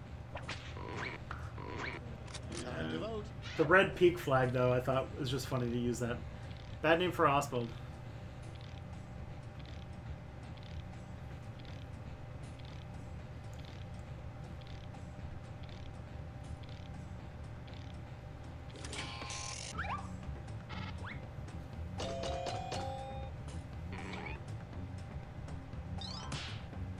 I mean, given what chocolate production does to Cote d'Ivoire, it has way more than trace elements of capitalism. And next, the worst song to play when stripping for your lover.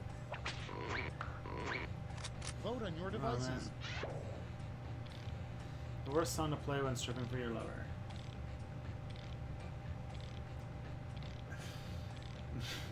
Grim Reaper Hospital. Yeah. Isn't there, like, I think it's like in South Park, the hospital's called, like, Death's Pass or something like that?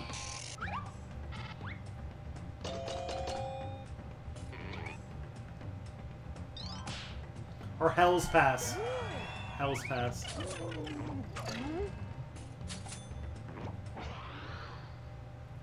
And Next is, what do you call a baby Sasquatch? Time to vote. Oh man, these are both really good.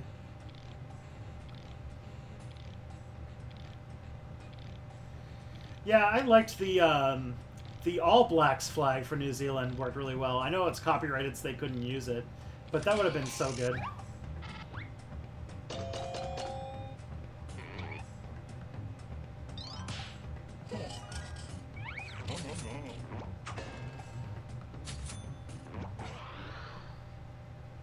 Next one.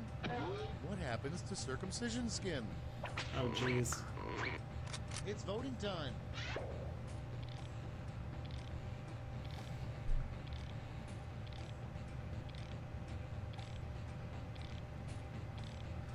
Yeah, the black and white, like, All Blacks flag was really good.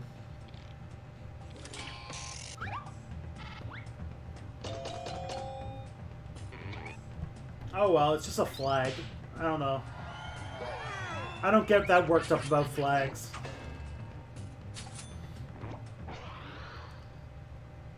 Next in line, the worst thing to yell while a professional golfer putts. Vote on your devices. There's a callback joke.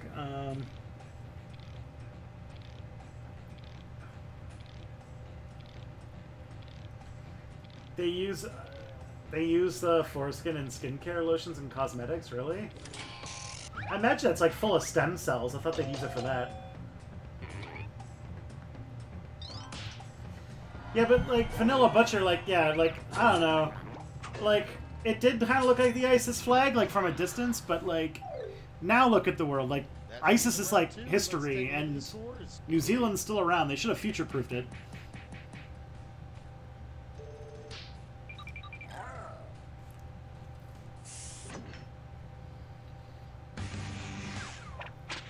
And now, round 3, the last lash. Point values are tripled, and you'll all be answering the same prompt this time. Your last prompt. Name a new reggae band made up entirely of chickens.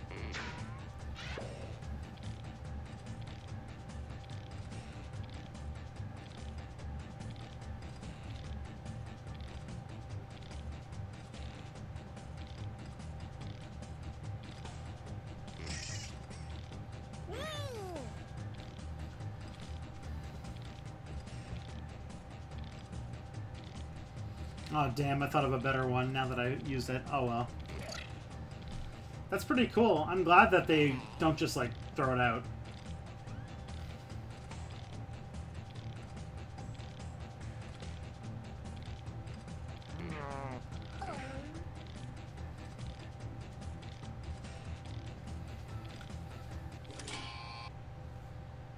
We're ready to look.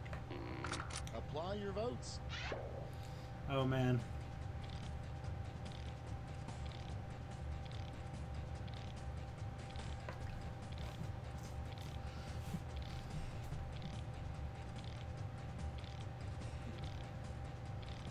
Did you know that the German imperial flag is the same design as the modern one, just different colors? That doesn't surprise me. It's kind of... Isn't that true of the Russian flag, too? Except that they use it without consent. That's true. Fried chicken ting. That's a good one. I was going to go with allspice instead of the one I chose.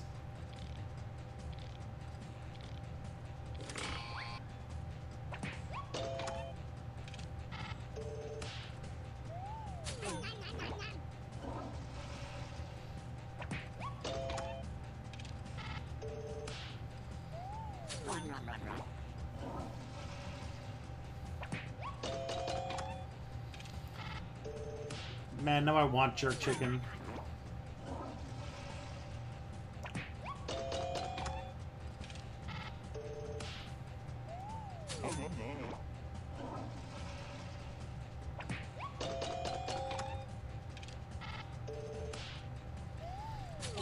Oh yeah, do-wa-do-do. I love Jamaican food. Oxtail soup. Freaking jerk chicken. Freaking doubles. And beef patties. Yeah, It's that's over. good stuff. Let's take a look at the final scores. Alright, let's see who won. Jenga Tree! Well deserved. Swallow Pollos. Swallow Pollos. Alrighty. My friends, we come to the end of the stream. I want to thank you all so much for coming out. This was a really fun way to spend a Saturday night. I hope you guys had a lot of fun. But yeah, I gotta go help somebody write an essay, so I gotta sleep. But I hope you guys had a really good time. And I'll probably do this again sometime. I don't know when, but it could happen. Anyways. Have a good night, folks.